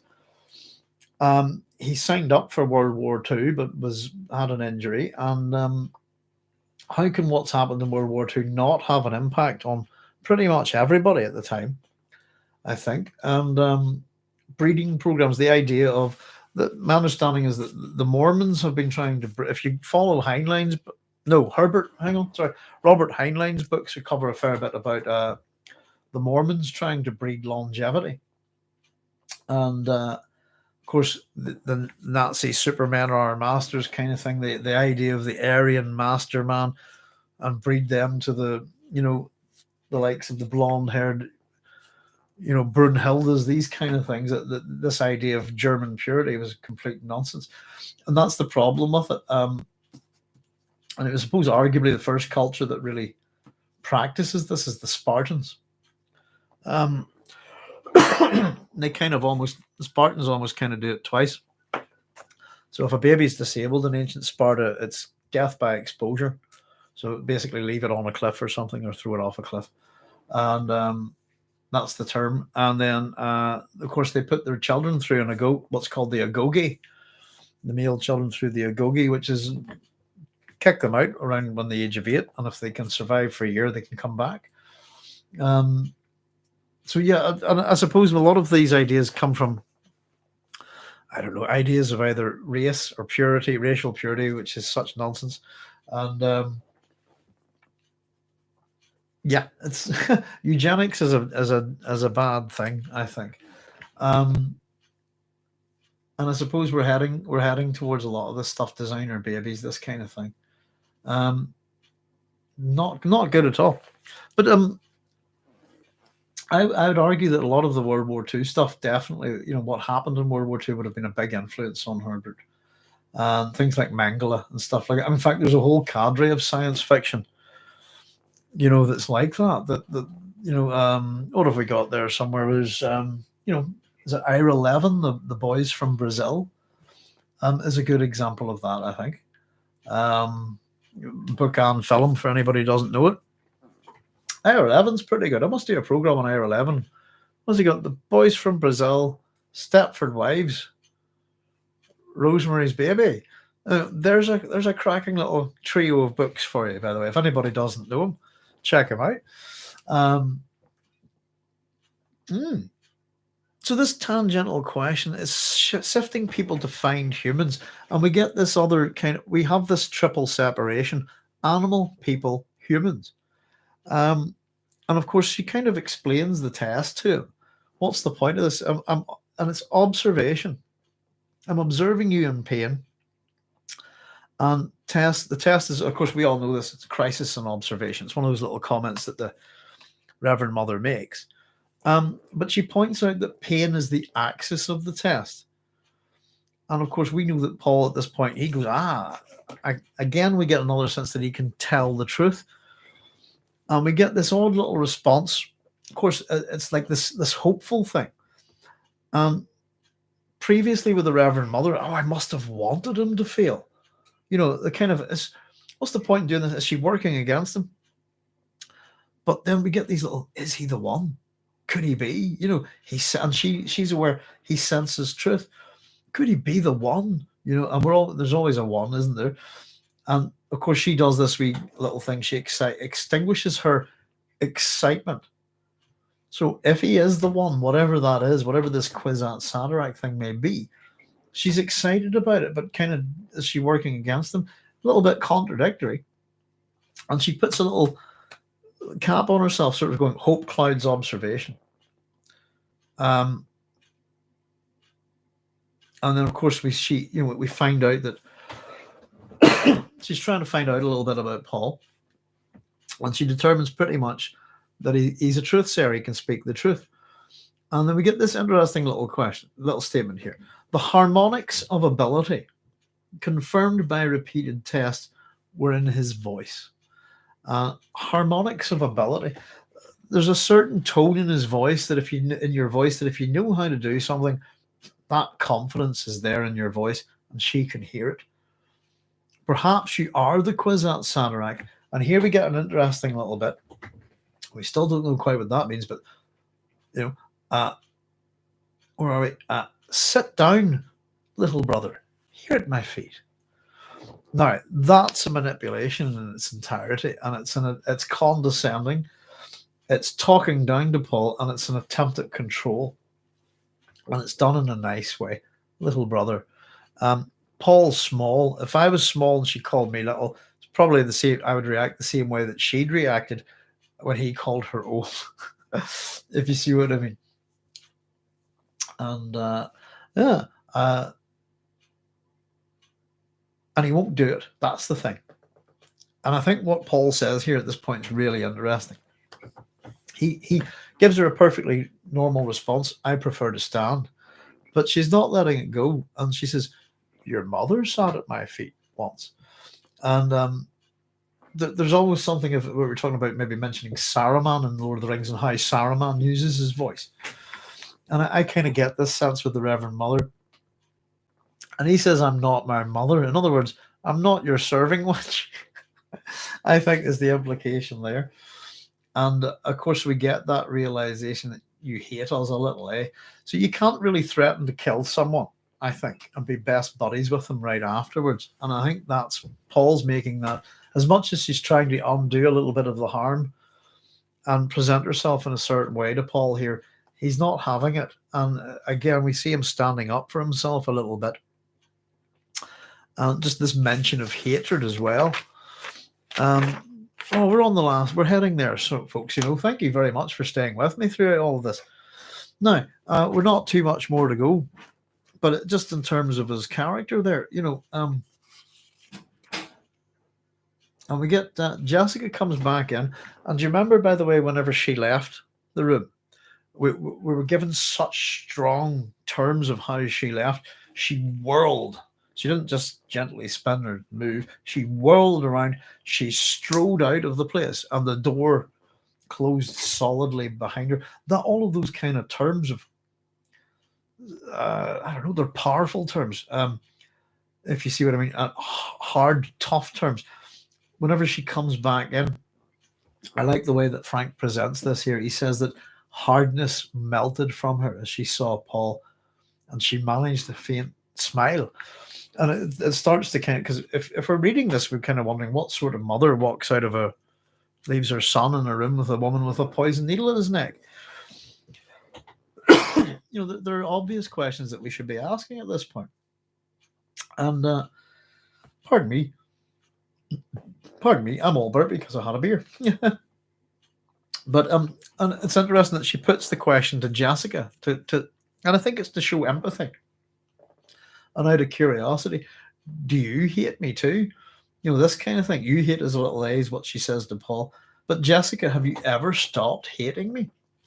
And it's quite interesting. I both love and hate you. Jessica said the hate, that's from pains. I must never forget the lessons. The love, and she just shuts it out. That's just the facts, please. It's but her voice is gentle. There's a lot to Mohiam, I think. You may now come in. May come in, but remain silent, close the door, and mind that no one interrupts it. So, again, it's a heck of a way to talk to somebody's mother, I think. And my son lives. Of course, we get this again. My son lives. my son lives. We get these 3 repetitions over the next little paragraph. And of course, we also now, and we don't know how hard this is, but we get that in that paragraph. My son lives. She thought, then it goes, my son lives and is human. I knew he was, but he lives. Now I can go on living. And we get that the door felt hard and real against her back. Everything in the room is immediate and pressing against her senses. And one more time, my son lives. And Paul looked at his mother. She told the truth. And again, the old woman had gained a power over him, and they spoke truth. So we get these wee reiterations. He keeps emphasizing this, the ability to speak the truth. And at this point, we get the first time what's mentioned is Paul's terrible purpose. And of course, that's going to be pretty important later on. And we're going to follow Paul's struggle to figure out what his terrible purpose is. And it's a kind of interesting way of putting it. I think I have to say. Let me just catch up with you guys a wee bit. Just in regards to the breeding programs, because it's saying me too, eugenics is awful. It's just what always stood out to me with a Bene Gesserit or what breeding program. And I hope we don't turn into the Ben H. Lilac says factor. Yeah, that wouldn't be very nice, would it? Chaya says, after she recognizes Paul has truth sense, she calls him little brother. Before that, he's called young human and very good point, Chaya. So it could be just an attempt at, that he's a brother and being able to tell the truth. Funny, love is just the basic fact, but Bene Gesserit spend literally eons trying to separate themselves from the influence of love, the Jessica crime. That's it. She does it out of love, isn't it? That's what the whole problem is caused by. And great points. Thank you very much, Chaya. That's excellent. Yeah, but I also think it's really, as I said, he's a companion in truth. And much as his Bene Gesserit training, I think it is. I've done. They want to control this guy, and we'll not know a little bit more about that till later. But control is at the height of what this is all about, I think. And Paul at this point feels that the Gom Jabbar is probably a crisis point for Paul. It probably starts one of these Kwisatz Haderach processes, I suppose. When we get this, there must be terrible. She spoke truth in it. There must be terrible purpose in it. The pain and fear had been terrible. He understood terrible purposes. They drove against all odds. They were their own necessity. Paul felt that he'd been infected with terrible purpose. He did not know yet what the terrible purpose was. We get that phrase, terrible purpose, 3 times within one paragraph. And it's just another one of these wee reiterations. We're also getting a lot of, just in terms of, I may not have covered a couple of these things. We talk about the word cautious a lot. The words pain and fear are turning up a fair bit. And it's interesting that he's been infected. Paul feels that he's been infected by a terrible purpose. And I suppose it's all a bit, the interesting thing here is I suppose it's something similar to what Jessica does to Paul after he kills Janimus. The Reverend Mother gives him a kick, if you see what I mean, out of his own skull. And, he's probably thinking, oh, why did my mom do this? But it's,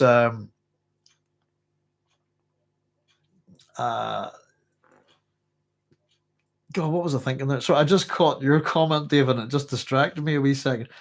Let me see. What was I talking about there? Oh, yeah. So it's as much as he's been through this and it's been very traumatic for him, he's kind of got no idea how difficult it was for Jessica to stand outside that door and do all of this. And she really just gives him a little slap of empathy. You make him think about his mother a wee bit more. And someday, lad, you too may have to stand outside a door like that. It takes a measure of doing. Not an easy thing, meant to be difficult, Well, Jessica's crime. Sorry, David, that was the wee bit that just caught my attention as you were. I just caught it out of the eye. It's a nice definition from the Bene Gesserit's point of view, I suppose. And they get their modern matters because of the repression of love. Oh, I'm not going to comment too much on the honored matters factor because my memory of the last two books is absolutely rubbish. I have to say it's gotten quite bad the last two books. So I have to say I love the honored matters. I think they're excellent, but the devil is in the detail with me, because of the repression of love. But yeah, they're very, I don't know, they're very full on about the sex thing, aren't they? And one of the things that I've found is people get put off a wee bit by the last two Bene Gesserit books is all the weird sex and stuff. Could be a wee bit too much for some people. Something interesting about this chapter too is that this is the first time Paul meets his mother's family. Up until this point in his life, he's always been a duke's son trying to be a man. Yeah, it's yeah. This is they're.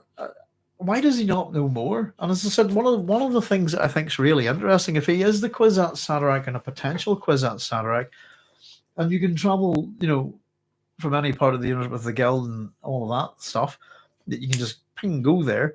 Why hasn't anybody come to see Paul beforehand? Why hasn't anybody chastised Jessica 15 years ago? And little plot holes. We can't suspend our disbelief, as it's the whole point of reading fantasy and science fiction, I suppose. And as the more details we go into this, the more we find out, I suppose. It's always interesting to look back at it from a point where we finished the thing. So it gives Paul a bit of sympathy. And I think if Mohiam didn't do this at this point, Paul would be incredibly hostile to his mother. Arguably, I'd go and speak if he wasn't happy about this. He'd probably be going straight to his father and just going, "This woman tried to murder me, and my mum helped her. Arrest her. I'm the Duke's son. Kill the bitch." That kind of thing. If you see what I mean, I certainly would react very badly to somebody putting poison against my neck. I don't care who or what they would be saying afterwards. I'd probably try and kill them, to be honest with you, so they didn't do it again. And that's just being a bit practical. And I'm not a violent person anyway, but just, speaking from putting my head into Paul Atreides' head, if that was the case, I don't think things would go very well for Jessica or Gaius Hel Mohiam. And you can get a sense of that, by the way, I suppose, in what happens to Mohiam ultimately. Yeah. And I think, where are we here? 100, footnote 100, we're up to. I've got 13 more to go, folks. Terrible purpose. Paul looked down at the hand that had known pain, and then to the Reverend Mother. The sound of her voice had contained a difference then from any other voice in his experience. The words were outlined in brilliance. There was an edge to them. He felt that any questions he might ask her would bring an answer that could lift him out of his flesh world into something greater. Now here comes the question. Why do you test for humans? To set you free. Free?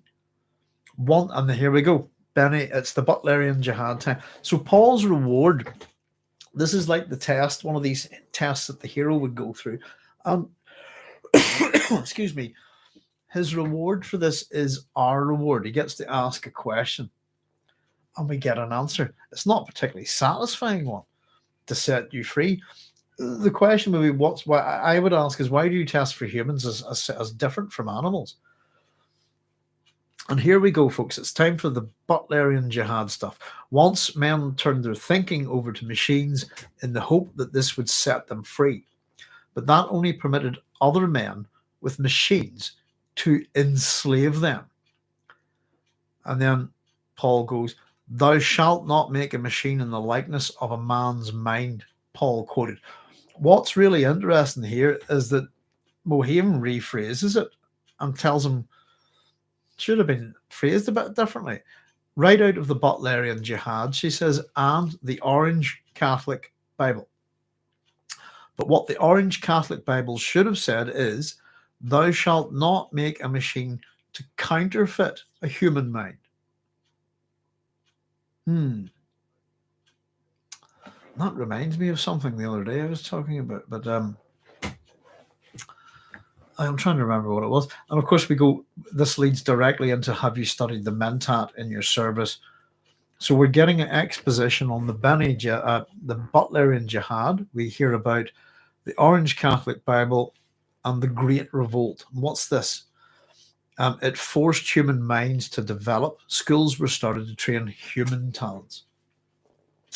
And it's a fair amount of exposition. Again, it's a bit like hearing about the Spacing Guild, this kind of thing. But it's a reward for Paul passing the test. Why do you test for humans to set you free isn't really an answer. And what he's getting is another lesson. This time it's a history lesson from Mohiam.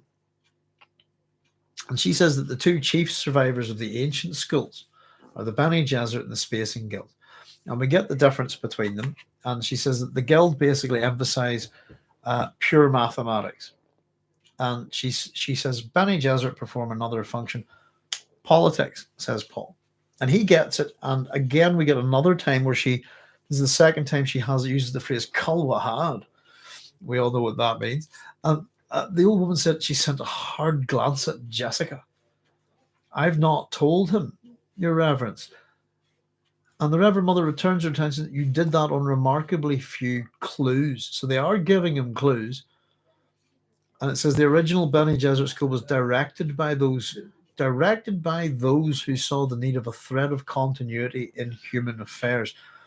That carries on the kind of Clotho analogy, if you like. And they saw there could be no such continuity without separating human stock from animal stock for breeding purposes. So we get the raison d'etre. We get a bit of information about this revolt against thinking machines. You can't make a machine in the likeness of a man's mind. That's a particular way of phrasing something. So you can make a machine that's like something else, like an animal's mind, or for example, a dog's mind. But she says that you shouldn't make a machine to counterfeit a human mind. I suppose that's kind of like a bit like our Turing test, that kind of thing, if you like. Function is politics, sifting people politics. Politics, according to Aristotle, is the science of the happiness of mankind, where the happiness of the individual is subservient to the happiness of the state. That's politics. And if you want, I'll go with I'll go with von Clausewitz for war. War is an extension of politics by any or all means. So that's the two I would go with for those. Politics isn't government. It's a science of making us all happier. Arguably. Not arguably. That's Aristotle's definition. And you'll find it on his Nicomachean Ethics, pretty much page 1. Excuse me. So we get this final little bit of reveals here.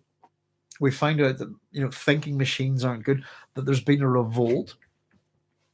And the suggestion is that it's humans against machines. So that's not really explicit there. And it's not actually what it says. It just really suggests that other men with machines were able to enslave those people. So there's different ways of interpreting the Butlerian Jihad. Men turned their thinking over to machines in the hope that it would set them free, but it allowed other men with machines to enslave them. That's what it says here. So as much as we sometimes think about this as a kind of Terminator-esque rise of the machines, the strong suggestion is that it's to do with people and machines. Let's catch up. So the Bene Gesserit, and the Bene Gesserit breeding programs were to optimize the stock of mankind because they made not using computer-human interface as religious lore. Yeah, it's about crutches. It's one of the things I teach my kids, Cosette, when I'm tutoring. When I teach maths, as much as, for example, to the GCSE array level, because there's maths papers that require a calculator and ones that don't. The paper that you don't, the paper that does require a calculator to do, I get my kids to learn how to do it, probably 90% of it without a calculator. And the reason why I do it is I tell them that you could drop or smash your calculator on the day of the exam. Your batteries could go. Do you have a spare? No. You still need to be able to work out stuff, And the idea is correct. The more we rely on machines to do things for us, the more useless we become, I think, or just the less capable. So the things that we get from that, the Great Revolt, it took away a crutch. It forced human minds to develop, and it created schools. Just the other wee thing, by the way, as we mentioned the Orange Catholic Bible. So there's another one of your Northern Ireland, if you like, associations. And that would be the two, sort of the orange is the Protestant side of things here, and the green Catholic, if you like. So the flag of Ireland, for example, the Republic of Ireland, is not green, white, and gold, as a lot of people think. It's green, white, and orange to represent the two different Christian traditions in Ireland. I often think it should have a big red bit in the middle. They shouldn't be separated by white. That's too peaceful. They should be separated by an awful lot of blood. So these skills, politics for the Bene Gesserit, that suggests mankind's happiness, humanity's happiness in the long term. And this is a secret, by the way. And within this little group here, we give them a couple of clues. Jessica hasn't told them, and it's not a widely known thing. Pardon me, it's because of his truth sense that he can figure it out. Sorry, I'm burping away here. And I think this is going to be quite interesting, because that continuity in the human affairs, the idea of separating human stock and animal stock, as we were having a wee chat about here, that is eugenics. As you prig, USA say prick. Prig has, I think, a slightly different meaning than prick. Prick's a dick, if you know, but a prig is not. I'm pretty sure. But I get what you mean. Aristotle and Cato. Cato was a twat. I think. Well, Aristotle, yeah. I don't know. I have to say, know enough about him. I think it would have been a hard man to have a conversation with, to keep up with him at the time. The one I always like is that when people talk about, I prefer Aristotle to Plato to Socrates, if you like. And we don't know really anything about Socrates except through Plato and people like Xenophon, you know. Hello. Nearly done, so we'll see you in a minute or two. But what's the Bene Gesserit definition of human? That's an interesting one. If we go back to our the old definition of human from ancient Greece, I'm trying to remember whose school it was. But once upon the respondent to this is Diogenes. Once upon a time, someone was asked in a peripatetic class or something like that in ancient Greece, what is a human? How do you define it? And the response given was that a human is a featherless biped. And the really famous response to that is that apparently, as if I remember correctly, Diogenes decided he didn't like this. And he plucked a chicken and threw it at the teacher. And went, there's your human being there, a featherless biped. I don't know, but it's not animal. Or maybe it is. I don't know. It's a good point, Chaya. What is human? If humans aren't animals and animals aren't humans, or vice versa, you know what I mean? What's going on? The Orange Catholic Bible, I never knew that. Cool factoid. Oh, no worries, Cosette. All society in Northern Ireland, apart from me, but nobody really understands this in my way, is that you're either a Protestant or a Catholic because the British tell you so, and the Irish tell you so as well. So Catholics will tell you that if you're not a Catholic, you must be a Protestant, and Protestants will tell you if you're not a Protestant, you must be Catholic, which allows people like me to manipulate them incredibly easily because they're so close-minded. But orange is the color associated with Protestantism because of William of Orange. And that's where you get all our loyalists and all that stuff. Catholicism, in terms of Irishness against English, is that the color green is pretty much associated with it. So the Orange Catholic Bible is meant to be a hybrid of Protestant and Catholic Christianity. But in fact, it's a hybrid of lots of other religions. And it's a thing that you get ongoing with Dune. We get the Zen Sunni wanderers for the Fremen. So that's a combination of Zen Buddhism and Sunni Islam. There are lots of hybridizations of religion. And that's all to do with what we've just read, the Great Revolt and the Butlerian Jihad. And out of that comes the commission of ecumenical translators. And that's where they decide to create this big. It sifts out. It's to do with sifting religions, isn't it? Really, you'll find this in the appendix on the religion of June. Tells you all about it there, and the idea is to get rid of all the disputant religions. And the way it's presented is that all religions have, it's to try and find a commonality to religion so that they stop each other from murdering each other all the time, I think. And so they come up with it. The one commonality that all religions have is that the tenet is that thou shalt not disfigure the soul.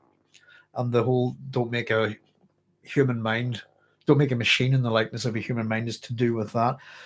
At that point, I think within the, if we fall into it, you can read it that there's a basically where they try to put together a kind of universal Bible for everybody, and that's the Orange Catholic Bible.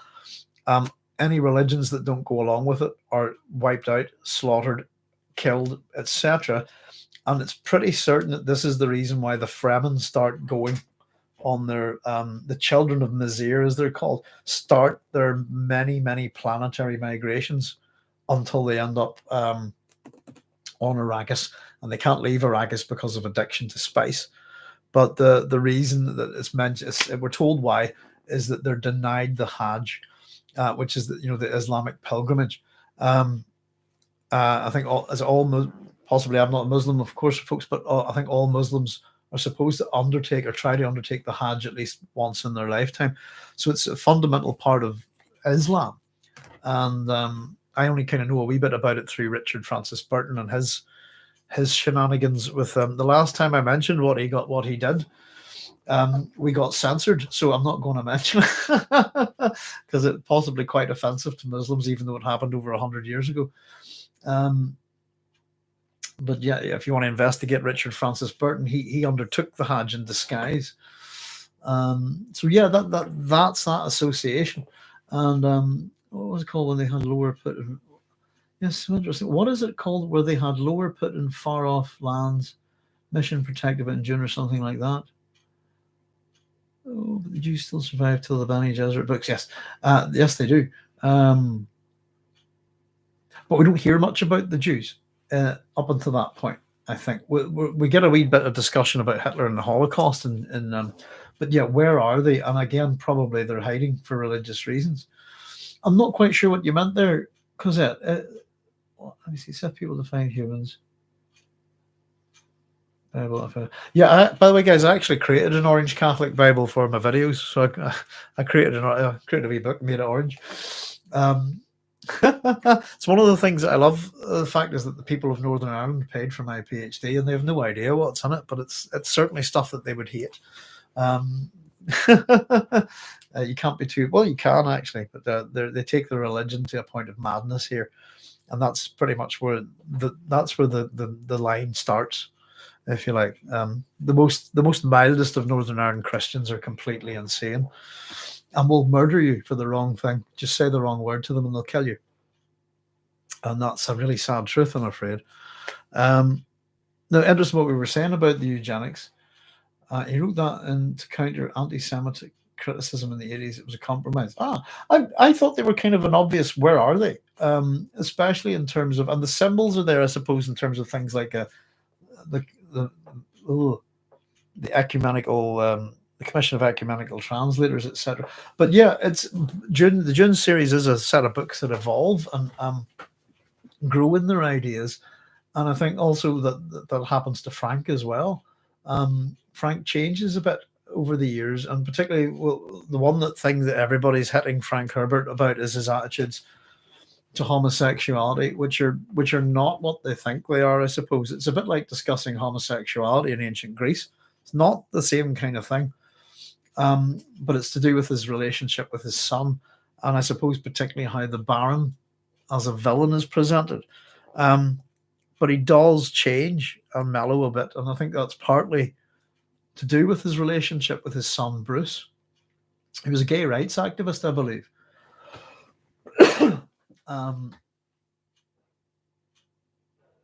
Distinction between people and humans seems to be humans ending up in the ruling class.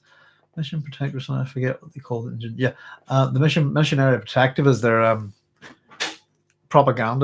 mythological propaganda machine that's designed to protect any Bene Gesserit on a mission, if you like. And Dune, that's one of those things I always people. How do you pronounce Dune? And there's sand dunes and things like that. But my Northern Irish accent picks up a few wee things now and then. I think. But that's how we say it over here. And the du is almost like a J, yeah. So the one thing, of course, we're all talking about this eugenics here, and if you want Paul's opinion on it, I think it's mine, and it seems like we share it. Let's just have a look. 106. I've written dodgy as hell. Paul finds it morally offensive. The old woman's words abruptly lost their special sharpness for Paul.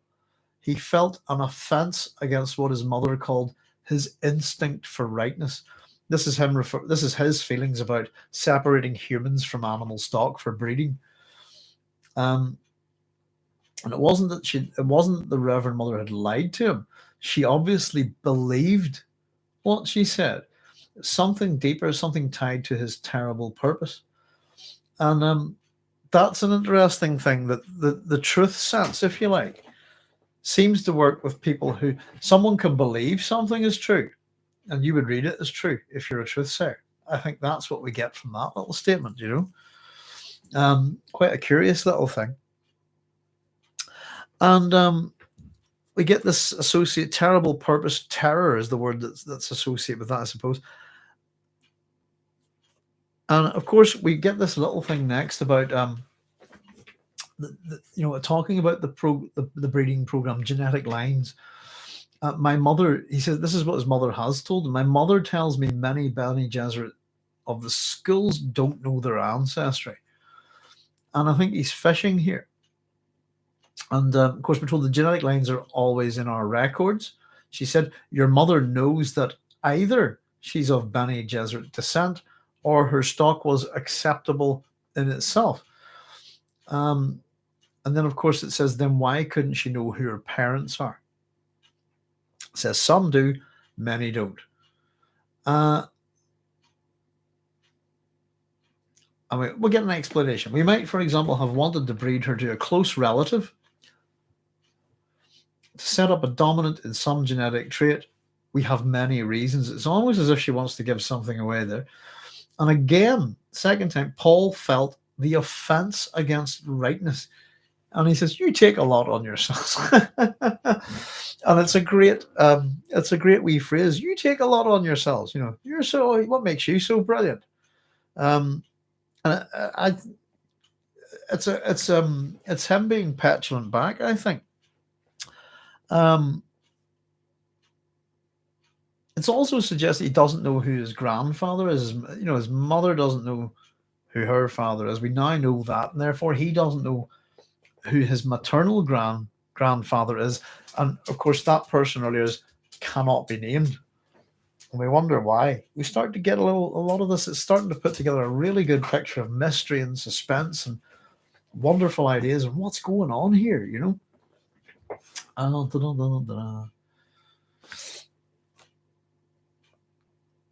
Let's see. Now, of course, she responds with, it's a heavy burden, which I would argue is sophistry. Is it really? This kind of thing.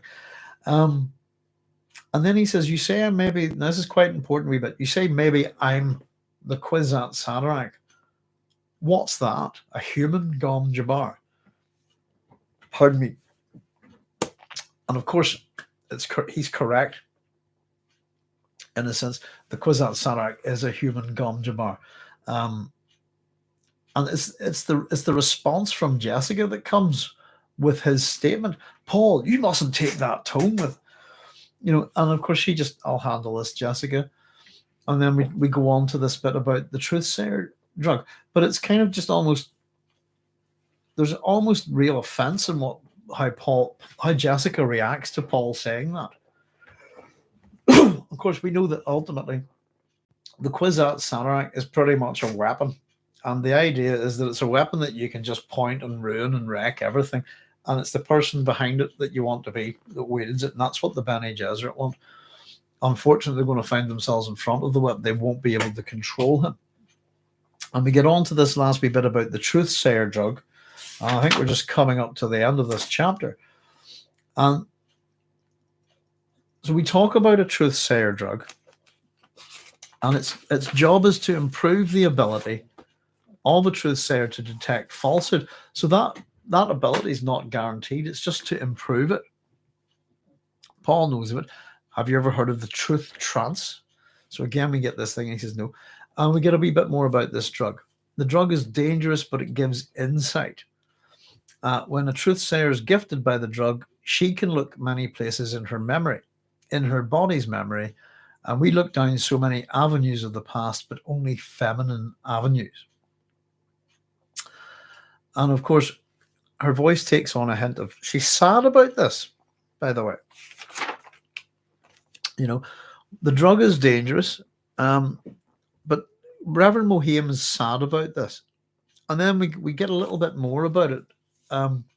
There's a place where no truth sayer can see. So if you're a truth sayer, you can't see that. We're repelled by it, terrorized. And it's said a man will come one day and find in the gift of the drug his inward eye. He will look where we cannot, into both feminine and masculine pasts. Your Kwisatz Haderach. Yes, the one who can be many places at once, the Kwisatz Haderach. Many men have tried the drug, so many, but none has succeeded. And of course, we get this almost like a little rhyming couplet that you would see at the end of a Shakespearean, chapter, etc. Act, sorry. They tried and failed, all of them. Oh no, she shook her head. They tried and died. Now, I know it's not a wee rhyming couplet, but it has that kind of sense of it. And we've also one other wee thing is that there's a prophecy about a man who will come one day, and this is a prophecy for the Bene Gesserit. So you could argue that it's not a prophecy associated with the Missionaria Protectiva. It's a prophecy for them, and the question becomes, who came up with that prophecy? Because that wouldn't be, unless they did come up with it themselves as part of some sort of self-fulfilling thing. So we get this ending of the chapter, and it ends on a real, ooh, dun, dun, dun. They tried and died. And we get that assumption that possibly we're being told that Paul's going to try this truth sayer drug, because he can see the truth. We talk also the interesting phrase, Paul talks about being infected by his terrible purpose. Earlier, the term here is when you're gifted by the drug. And of course, we know it's the bile from the newborn worms of Arrakis, which must be pretty hard to get, I also thought. So there we go. And we've hit the end of chapter 1, folks. I'll just catch up with a wee few of your comments here. And he interestingly doesn't want to know who his maternal grandmother is either. Yes, good point, because even though it seems like his maternal grandfather would be more important information, it's an excellent point. Oh, who's the grandfather? But no interest at all. And, and it's the same with, well, we'll have to assume that, with the grandfather, let me see, we kind of know who the grandfather is, but who would be the mother, but we kind of know that as well, I think, if we work it out. But yes, the Duke's, Leto's father, there's nothing to do with really the mother there, that kind of thing as well. And that was the way she describes the place they cannot go, is just like the box.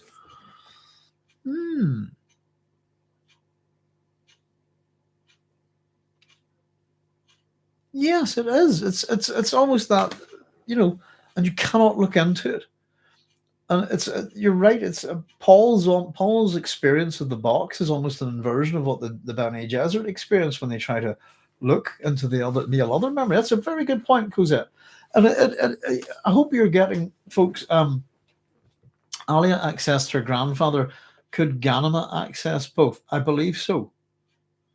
The grand Ganima can, I think, and Alia can to a degree. The whole point is then what's going on there. That it's suggestive that they're both sort of Kwisatz Haderachs, aren't they? The whole Baron being in Alia's memory is really problematic. And I'm not too sure about Ganima accessing both. We'll have to get there, but we will get there. But she certainly has that full access to all of the Bene Gesserit memories, which is kind of why they know what the what's being planned against them, etc. They're able to outwit them, But there we go. I mean, yeah. I hope. Listen, folks. I hope you didn't mind too much. This is. I have written 113, done 20 pages of notes, and we're through chapter 1. In theory, David says, as a preborn of Paul, she can, but it's a big change in the plot that go against the affirmations of Muhim. Muhim is addressing their breeding program to Paul as the galaxy at large would be aware of it. Pan Prophetica, it was called, yes. Yeah. Pan Prophetica. Oh, the names he comes up with, isn't it? The language in Dune is wonderful. And for someone, I don't know, I didn't read this as a young person. I didn't read it as a 14 or 15-year-old. I think I read it when I was about 20, I don't know, probably late 20s. And it's for someone like myself who I love culture. I love, not particularly fond of my own, as you can tell, but I'm fascinated by people from anywhere else. And it's great to see. And it opens up new worlds too that are outside of your experience, I've only traveled a wee bit, for example, within Europe. I've never been to the Americas or Africas or the Far East or anything like that. But I've been to many of these places through books, and I can take you on a very good tour of Rome, and I mean ancient Rome, because it's all still there, pretty much.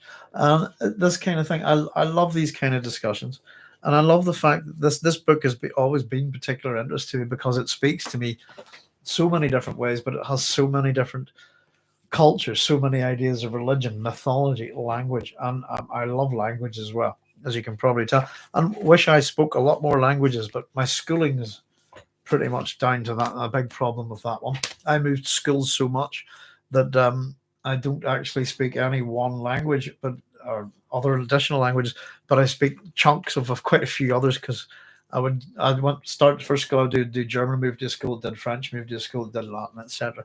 So I had no continuity with my language education in school, which is really sad. But listen, I have to say it's been. I hope this was. I hope you enjoyed this. We've been at it for 3 hours and 40 minutes, folks. So I'll just finish off your last week comments, and hopefully we'll catch you on Thursday for chapter 2. And as I know it's a bit long, but I said, if you pop in and join us for a bit, I'll be putting these up on the channel. And after a day, the 30 or 40, God knows how many adverts YouTube would put into a 3 hour 40 long broadcast, probably about 1,000. But I'll trim them down after about 24 hours when I can get access to it. And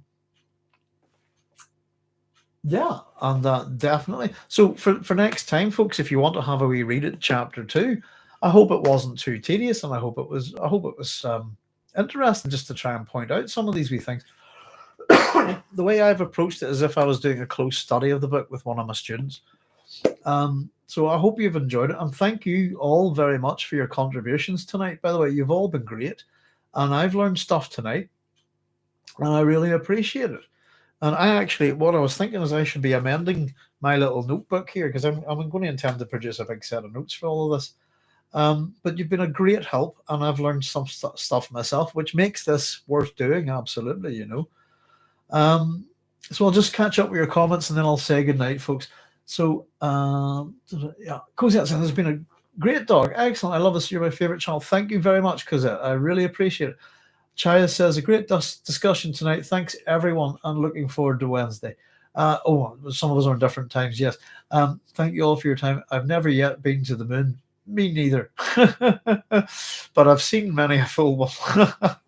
David Segovia says, thanks for this discussion. I'll read the next chapter this week.